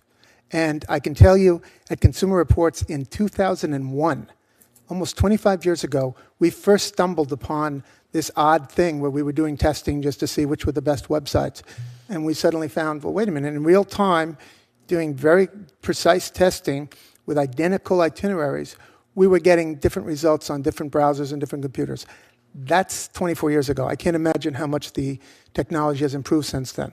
So we need to clarify, what is it about your shopping habits? They may not know personal information about you per se, but we need to clarify that. Thank you very much. Mrs. Pinkerton, I'd like to just talk to you real quick. Alabama's 4 largest airports are predominantly served by carriers within your organization there. Look, we depend on that, the reliability, the accessibility to these various different markets. I mean, it determines whether or not I get home for my daughter's volleyball game on Thursday night, or I am back home in time for parent dinner with my son and his team. And so, that just scratches the surface. Every, working parent or people that are traveling around have things that they're depending on. I have a question for you in just the sustainability to those markets. What are you looking for? And just very quickly, what keeps those routes open and reliable? Yes, so you've identified small community and medium community service as being absolutely essential. And I will say that this network system that the carriers have developed, hub and spoke, is what enables them to efficiently, with fewer planes and fewer people, serve those markets. I talked earlier about the increasing costs, whether it be regulatory costs, our labor costs, our fuel costs are all increasing. So to the extent that we can help keep costs down, we'll help continue to see airfares be at all-time lows. So there are some structural issues. And I'm running out of time, so just quickly, what are those structural issues? Structural issues, no one's making a 50-seat plane anymore, and so you may see less frequencies in small communities, but you're seeing more seats because they're flying bigger planes. That's good. And certainly for small communities, the pilot supply and mechanic supply has been a problem. What we've seen is the regionals increase wages for pilots, and that's and so I think about somewhere like Dothan, that is the hub and spoke, and obviously services our military community to right there, and we obviously not want to see that continue to grow. I'd like, Mr. Anderson, when we're looking at that, and I know Allegiant is the only airline that actually services Gulf Shores International Airport, and I would like to do a little invitation here for everyone to come to Alabama's beautiful white sand beaches. I think you will be pleasantly surprised. We're talking about other destinations here. I think you could just come right down to Alabama's Gulf Shores. But that has proven to be wildly successful. When you look at that, I think you've seen over 40,000 travelers coming down back and forth to Alabama's beautiful beaches. approaches. Talk to me, and I think you also service Huntsville as well, about how you added those routes to underserved or new markets. What were the challenges or the barriers that you faced to expanding, and what is the decision point for continuing those? Thank you for the question, Senator. As we evaluate markets, we have hundreds of markets that we look at regularly. 90% of those currently do not have nonstop service. So it fits our model beautifully. We focus 100% on the leisure customer, which is a price-sensitive customer, and the value we offer is low fares with convenience.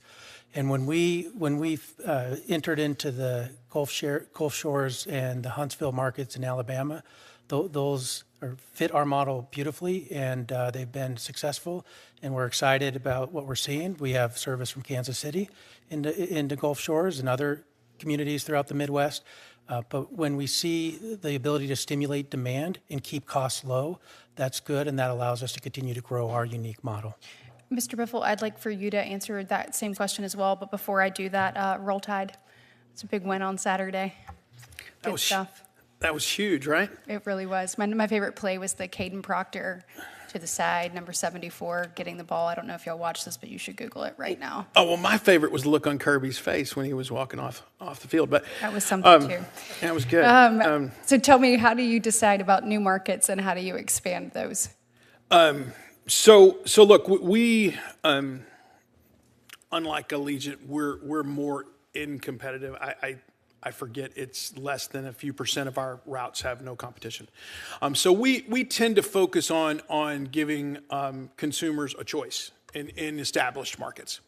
And so, and our smallest aircraft is 186 seats. So I have a difficult time, even though I'm extremely familiar with Alabama and all the markets there, even Gulf Shores. Some of them are smaller for us, and so it's more of a challenge for us to serve. So we typically look at markets that we could fly at least twice a week. So the minimum market size, if we look at stimulation and so forth, we're going to be looking for a few hundred passengers that we think could go per week. And what would create an incentive structure for you to come there? What do you look for in that market? So we're just looking, is the demand there from A to B? We do some limited connections in some of our bases, but we're typically looking at that local market. And so, how many people want to go there? The next thing is, what is the season? Is the season long? For example, some of these small communities that have difficulty. I mean, I really feel for these. I'm from rural Texas, so I understand how a lot of this works too. And so I know that a lot of communities, they're very seasonal too. So small, seasonal, it makes it difficult. And so I have a soft spot for these places, but the economic realities oftentimes are challenging for them. This is where I do and would support some type of EIS, and possibly needs to be looked at for the size. I think EIS needs to be moved up. I think, and also not just size, but just how hard is it to get there, right? So you've got places. Let's take the Northwest United States. I mean, you get into the Dakotas and over. I mean, it can get really hard to get somewhere. I mean, not only do they not have service, it may be 500 miles to drive to the next place that might have service, and it's not even great service there. So I do think there needs to be a more holistic approach there. But we look at the market size and the potential. Can it stimulate? And in general, we look at where, in many cases, where the legacies charge a lot of money, and we're attracted to that. Thank you.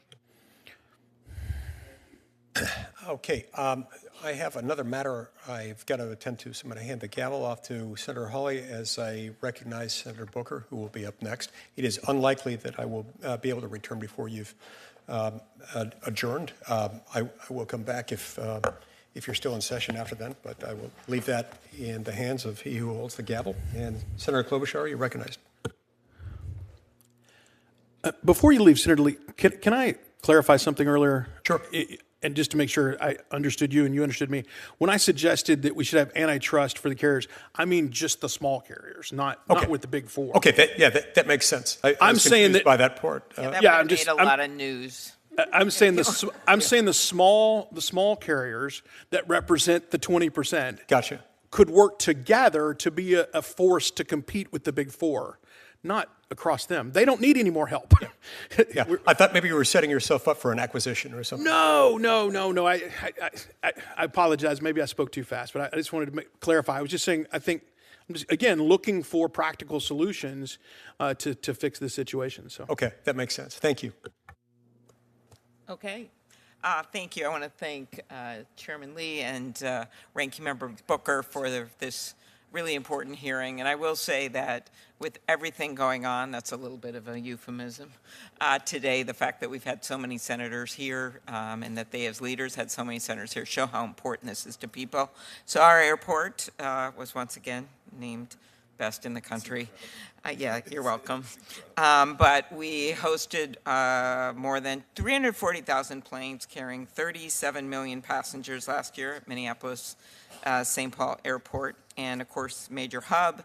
But it's also really important for us, being this hub, that we also have competitive carriers. We are the home of Sun Country, as you know, Mr. Biffle, and appreciate all of the competitive carriers we can get. And one of the things that I've focused on with funding is to make sure we get gates in what we call our Terminal 2, right? So that we have more infrastructure for competitive carriers, especially some of these big hub airports. Everyone's gravitating there, and it makes it more important than ever that we have competitive carriers. Could you talk about, I know you've been an advocate for this, but for just the infrastructure and the gates and how important that is in this marketplace of competition? Sure. I mean, look, I mentioned in the beginning, and we talked a little bit, the gates are the big thing. And it's not just having access, but having them access at the same rules as the big guys. I mean, we've had situations, I'll go back to Atlanta, we've operated on 25, 30 different gates in a week. I mean, like, I could put my entire operation on 7 gates. I mean, and that's across 4 different terminals. I mean, and you're putting our people and our employees, our customers, all having to move around like gypsies. And so it disrupts our operation. We don't provide as good on time. It ends up causing cancellations of flights, and people miss their flights because we have these constant gate changes. And so, the distinction of pref gates and having our fair share of pref gates and the ability to use them. I know in Las Vegas we've had challenges. I know Allegiant has too, with common use gates. But it's a major factor, and I think that it really needs to be looked into. It's just not a fair system. There are airlines hoarding gates over and over again. There's examples of gates given back to the airport.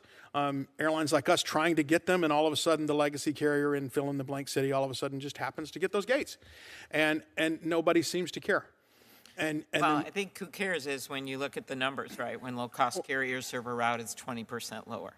Well, I think it has to get to the level it's gotten for people. Thank you for having this hearing. That we're finally going to get some attention drawn to this, and getting some fair access to gates. It's a major issue, and it impacts us dramatically. I would say it was the number one after weather and ATC. It was the number one cause of cancellations for our airline this summer. Was gate access. Wow. Mr. McGee, do you want to add anything? By the way, congratulations on hiring Phil, our former staffer back there. Yeah. Yes, we're very lucky to get him. Thank you, Senator. Yes, as I said earlier in my opening remarks, we praise Senator Hawley for co-sponsoring the Gate Competition Act. We think it's one of the single best pieces of airline competition legislation we've ever seen. But I think, we need to give some context too, and that is that a lot of times when you walk into an airport in the United States, you'll see a big sign saying, "We welcome to our customers." Let's be clear, we, the traveling public, are not the airport's customers. Airlines are their customers. And so if you have a situation like you have in Charlotte, where American Airlines controls 88% of all flight departures, it's hard to believe that the airport authorities are going to equally treat their customers when one of them is 9 out of 10 of all flights. And so this really speaks to the larger systemic problems that we've had with deregulation. We have a commercial aviation system that has the best of both worlds. When times are good, they make money and they keep it. And they use it for stock buybacks and they use it for executive compensation. And then when times are bad, they come right here and they ask all of us taxpayers to bail them out. And so we need to have a bigger discussion. We're talking about a lot of really important issues today. But we need to have a bigger discussion about the systemic problems with deregulation and ways of fixing aviation once and for all. Just one, I know Senator Booker asked some good questions about that passenger Bill of Rights and Yes. how we got that passed a while ago out of the Commerce Committee, and that was a while ago. And so that's why I think you see us working on some of these other issues like families sitting together. Could you comment on that one? Absolutely, and we are very grateful to you for all your work in this area. The bottom line is that it seems we can never gain any traction. Every time we make any sort of progress on passenger rights in this country, after I already noted we lag much of the world, immediately airline lobbyists are trying to roll it back, to weaken it, or just eliminate it. And we saw it with the Airlines for America 93-page comments that they filed a few weeks ago. And we're very, very worried about the current DOT rolling back all of that hard work that has taken, in some cases, not years, but decades. I mean, look, as soon as we got fee transparency become a regulation, Airlines for America and other big carriers immediately sued the DOT. Really think about that a moment. They're suing the DOT, spending God knows how many millions of dollars on that. To do what? To prevent all of us from knowing the full price of a product before we swipe our credit card and buy it. There's something wrong with the inherent system here. Thank you very much. Thank you. Senator Booker. Great. 3 quick questions. Mr. Anderson, just really quickly, we talked a little bit earlier, you did, about the joint venture with Viva Airbus, Mexican-based low-cost carrier. The proposed deal, which was reviewed this past April, has faced opposition from labor unions, including the Teamsters, which represent 1,400 Allegiant pilots through Teamsters Local 2118. They're concerned, understandably, that this partnership could lead to U.S. jobs being outsourced to Mexican crews that are undercutting their wages. And so, Mr. Anderson, is Allegiant still pursuing this deal? And if so, can you provide us any assurances that American jobs will be secured? And then do you really commit here that American pilots will not face job losses if the deal is successful? Thank you, Senator Booker, for the very important question. We are continuing to pursue this deal. We believe that through this joint venture, we will grow jobs, including pilot jobs at Allegiant for American pilots, and we will commit to that within our application. I believe that is laid out as well. I appreciate it. I'm hoping we can have more of a dialogue on this as this goes forward. Is that okay? We would welcome that. Thank you very much. Mr. McGee, my penultimate question goes to you. Could you just be a little bit more specific, because I actually think we can get bipartisan support on this, about what the Trump administration is doing when it comes to rolling back these efforts of the previous administration and what the specific impact it will have on Americans from all across our country? Absolutely. Thank you, Senator. I'm happy to do that. The bottom line is we don't yet know, because the Trump administration is asking for public comments, et cetera, as part of the rulemaking process. But just the mere fact that these would even be put on the chopping block is extremely disturbing. As you know, we had a very successful FAA reauthorization last year. It was bipartisan support. It was both houses. It was both parties. And we got protections that we had never seen before, including for the first time automatic cash refunds. And yet on the DOT list are things like fee transparency, on compensation, on all kinds of things. And so we don't yet know, but it is not a good sign that they're even asked to consider this. It's part of their larger deregulatory effort. And it's just heartbreaking to think what travel will be like. We are talking about not being able to know the full price of your fare. We are talking about not being compensated when there are disruptive flight delays and lengthy flight delays and flight cancellations. As I keep saying, the contracts are written by and for the airlines. When do we get our say? If we don't have federal protection, and particularly with federal preemption that does not allow the states to get involved, who's going to protect the consumers? If we have a DOT secretary who is indifferent to the concerns of passengers, you're pretty much out of luck other than with Congress. Senator, if I can just interject, I want to say for the record, Airlines for America supports every provision in the FAA reauthorization bill, whether it was family seating, whether it was reimbursement, automatic refunds, we are in support of those provisions. But Senator, at the same time, they're saying that Secretary Buttigieg overstepped and expanded on some of these ideas. As one example, the language in FAA reauthorization was flight cancellations. He expanded it to lengthy flight delays. So we are in the same spirit of what Congress asked for. Okay. I just really want to end with you, Professor. Things gotten a little hairy between us. But I want you to hit us with some bald-faced facts before we go. Could you do me a favor? Like, you have written so extensively. This is such an area of research expertise for you. If you were advising this committee, and you have some great ideas, I just don't know to the realm of what they're possible, but you can see that this is a committee that has a lot of bipartisan feelings about our airlines. If you wanted to give us as a takeaway some specific achievable advice perhaps in this Congress of what this committee can do together around these issues of airline concentration, what would you say? Well, thank you, Senator. Let me pick a few very specific topics for you. One is, I think, gate competition and hub concentration. And I think we've heard a lot about that today, and there's room for action on that. And I think Senator Hawley and Senator Warren's bill on this would go a great deal in that direction. Second, on the passenger side, the one that you opened with, which is, I think, seat sizes are a thing that people find extremely frustrating all around the country. And I think setting a minimum floor could be a helpful step forward for passengers.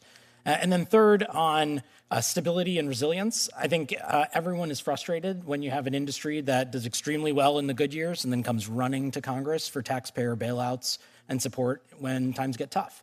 And so I think requiring airlines to think about planning and being prepared for the crises that are likely to come is something that would be a reasonable thing to do. And the one thing I often hear in my conversations with some of the airlines is that on the global scale, they're competing against state-sponsored airlines. Do you have any thoughts about that competition that we have globally now as the world becomes a smaller place? Well, thanks, Senator. I think there's two parts to it.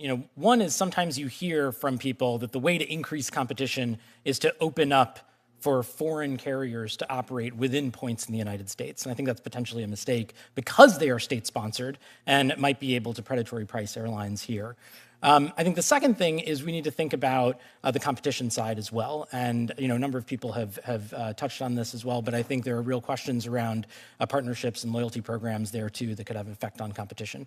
Yeah, I really appreciate your work. I appreciate all the witnesses. And to our stand-in chairman, I thank you very much for the latitude.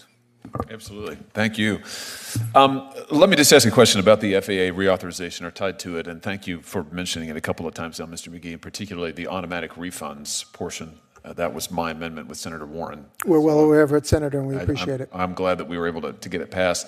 Something else that the FAA did on a bipartisan basis, that reauthorization bill, was direct or authorize the Department of Transportation to issue rules making sure that families can sit with their children. And I can say, as a father of 3 young children, this is something that's very important to families. Now, a lot of times passengers feel like they should be paid to sit next to my children. And maybe there's something to that. But I just want to ask, Mr. Anderson, DOT maintains a list of airlines that are currently complying with this and allow families to sit with their children next to them. The children are ticketed passengers. I just want to clarify, this isn't free tickets. But they allow the children to sit next to the parents at no additional seat charge. Now, according to the dashboard that DOT has, your airline is not one of them, meaning there's Allegiant right there with a big red X, meaning that you are charging families additional money over and above the child's ticket in order to sit next to a parent. I'm hoping maybe you'll tell me this is wrong. Is this accurate? Senator Hawley, as a father of 4 young children, it's a very important issue to me as well. We, in practice, nearly always accommodate our families. Our gate agents are trained and empowered to make sure it happens. And over the past few years, I think there's only been a handful of times in which we haven't been able to accommodate families to sit together. But am I hearing you to say that doesn't sound like a yes? Am I hearing you to say that your policy is not to provide seating for families, that if they may have to pay a fee depending on the circumstances? Is that right? Is that why you have an X, or is this wrong? I'd love to hear you say that this is just incorrect, like all of these other airlines that have green checks, we do not charge additional fees for children who have already paid. They already have a ticket. They're ticketed. But your airline apparently is charging additional fees. I just want to know, are you still doing that? It sounds to me like you are, but please tell me that I'm wrong. You're not wrong in the fact that we do have a red X on the DOT tracker there. But why do you do that? Can you change that? I mean, can you tell us today that you're going to do what your other peer airlines do, and you're going to quit charging families extra to sit next to their parents? I mean, we're talking about kids who are 13 years of age and younger. This isn't like the 18-year-old who probably doesn't want to sit next to his parents anyway. I mean, these are it's like my 4-year-old little girl. I mean, I kind of like to have her next to me and I've already paid for her and not have to pay again. So I guess I don't understand. I know it's money, but, I mean, don't you think that keeping families together is, kind of important? The kids have already paid. Very important. Okay, good. Will you commit then to ending this policy of charging additional fees? Senator, in practice, we accommodate our families to sit together without paying additional fees. Our gate agents are trained and empowered to make Well, you do it when you can, but your policy is you can charge them if it comes down to it. So will you just say here today, we're going to stop doing that. We're not going to charge additional fees for families with young kids. This could be a big moment. This could be news. Yes, we will. There were some technology issues that we're working through. We transformed our system, but we will look into this and explore the red X. Okay. Well, it would. Maybe what we need to do is we just need to make it law. I mean, maybe Congress is just going to have to outright mandate it. We hear all the time, you guys come up here and you say, don't regulate us, don't tell us what to do. Well, I mean, there's a reason that sometimes we have to, and this is the reason. Let me ask you about something else. Can I just say for the record, I think it's ridiculous that anybody is charging families who've already paid for tickets with small children, charging them extra in order to have the kids next to them, making profit off of it. I mean, I just think that's kind of predatory. I think it's really predatory, actually. But let me ask you this. Dynamic seat pricing, which I think both Frontier and Allegiant engage in. Tell me if I'm wrong, but this is where you may charge me one fee and Katie Britt a different fee and Cory Booker yet a third fee for the same seat on the airline. It just depends. It's dynamic. There's no set fee. Why are you're shaking your head no, Mr. Biffle, so you don't do dynamic seat pricing? So let's clarify dynamic seat pricing. Price changes. It's not set. Yeah, but it's set by route, not by individual customer. Okay, so you don't collect personal information before people can see a price? No, we don't use personal information. You collect it though. We collect it, but we don't charge you differently. Well, how do I know that? You collect zip code, you use browser cookies, location information, search history, you collect date of birth, you collect gobs of stuff. I got to enter all of that before I can see a seat price. And my seat price may well be different than what Cory gets, depending on what he enters. Well, I will tell you, we've been changing that. I have to have your date of birth to buy the ticket. That is actually a clunky, back to technology things. We're changing that so you won't have to do hardly anything. I want you to be able to search and click quickly. But why are you collecting all of this personal information? What guarantee do I have that you're not using this to set my price? I have no idea how you're setting the price. I just guarantee you we're not. Well, but right, just like you guarantee me your agents won't harass me, but you're paying them to do it. So, I mean, don't you think that you owe us some evidence? I mean, you're forcing your customers to enter all of this stuff before they can even see a price. I will say it again. We are in the process of eliminating that. It's actually meaning I won't have to enter in this personal information to see a price. You're just going to use a set price. Do you use AI in your dynamic seat pricing at all? No. In advanced algorithms? Do you, Mr. Anderson? No, not for Will you both agree not to do so going forward? Okay. I don't know that I can agree to not use AI. We use AI in all types of things. We will never use AI to use personal information. So the insinuation that we're using your zip code, your gender, or any of those things to actually change the prices, I find appalling. Personally, I know there's another travel business, not an airline, that I changed my credit card, and when they figured out that I was using my business credit card, the price changed. I was appalled. That's dynamic pricing. Well, yeah. Well, dynamic.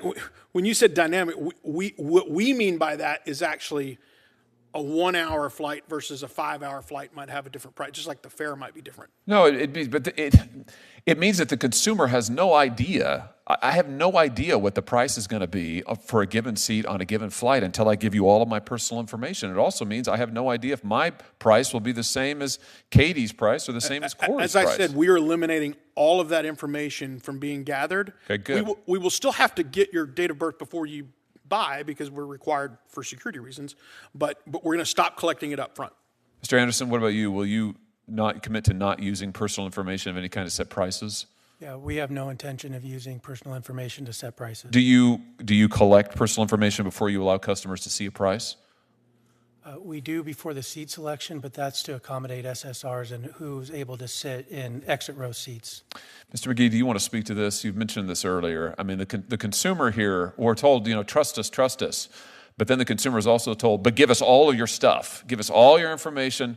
We'll put it all in here. I can't go so much as check to see what's available, the flight home to Springfield, Missouri, unless I enter all of this junk, and I have no idea what's being done with it. Yes, Senator, thank you very much. I was recently on the privacy statement of one of the big three carriers, and it was this long if you printed it out, and it basically said that that as soon as you go on their site for the very first time, they're going to monitor what you do, how long you're there, how long you stay on each page, presumably also the sites that you were on before and after it. Again, as I said, I think it would blow our minds to know exactly what they're collecting. That's before we get into the definition that most people would accept as personal information. That's why I was warning that I think we need to be much clearer about the language here. I would argue that is private information. If I'm a shopper that goes on and is more impulsive and maybe books a flight after 5 minutes of shopping, why should I be at a disadvantage than someone that goes on 3 days in a row and spends an hour? That is the definition of surveillance pricing, personalized pricing, customized pricing, more synonyms than we can even count on this. But it is unfair. It is un-American. And it's going to get much worse with AI. Ms. Pinkerton, let me just finish with you. I think it's Delta has said that they're using AI now to set prices, these customized prices. Isn't this a terrible idea? I think...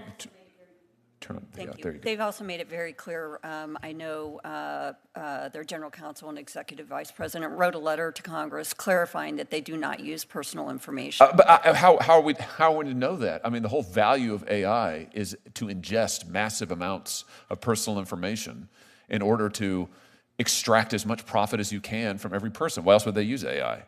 Well, again, I think it's probably worth a deeper conversation about our definitions of personal. Maybe we should just ban it. How about that? Should we just ban the use of AI in setting seat AI prices? has so many potential benefits in terms of And abuses. providing. Yes, absolutely, and that's why we're committed to not using. Well, let's just make it easy. Would your organization support a ban on using AI to set individualized seat prices? No, no. Why not? I think AI can be used in many, many different ways to come up with Name revenue. me one that isn't about making a profit for the airline at the expense of the customer. Why else would you need AI to do it, to charge these differential It's only prices? an efficiency tool. We do Efficiency means money. It means profit for the airline. which, by the way, we're not very good at. I disagree. I think your customers would disagree. Our profit margins are miserably low. We never even are an average profit margin. Okay. So. Okay. All right. I find that very It's hard to true. believe, or stomach. Well, I tell you what's true, is that the flying experience for most Americans is terrible. It's atrocious. If you look at the surveys, customer satisfaction surveys, airlines are always at the bottom. People hate it. They hate to fly. They have to fly, but they hate to fly. And they hate it because of the policies we've been talking about today. You charge them for your kids. You make them enter all of this personal information. You pay your own employees to harass them. And now you're going to use AI to extract every last penny from them. It's terrible. I would love to show you the J.D. Power and the American Consumer Survey. Listen, I've seen the data, and not only that, I've talked to people all over my state who fly, and I've flown all the time with my small children. It's horrible. It's horrible. And it needs to be better. And I think based on what we've heard today, Congress has got a lot of work to do to make it better. All right, with that, guys, do I need to read a script? Anything magic here to close this hearing? Record will be open. Okay. Questions for the record are due a week from now. I thank all of the witnesses for being here. All of you have traveled. We're delighted that you've been here. Thanks to our audience for being so polite. And this hearing is adjourned.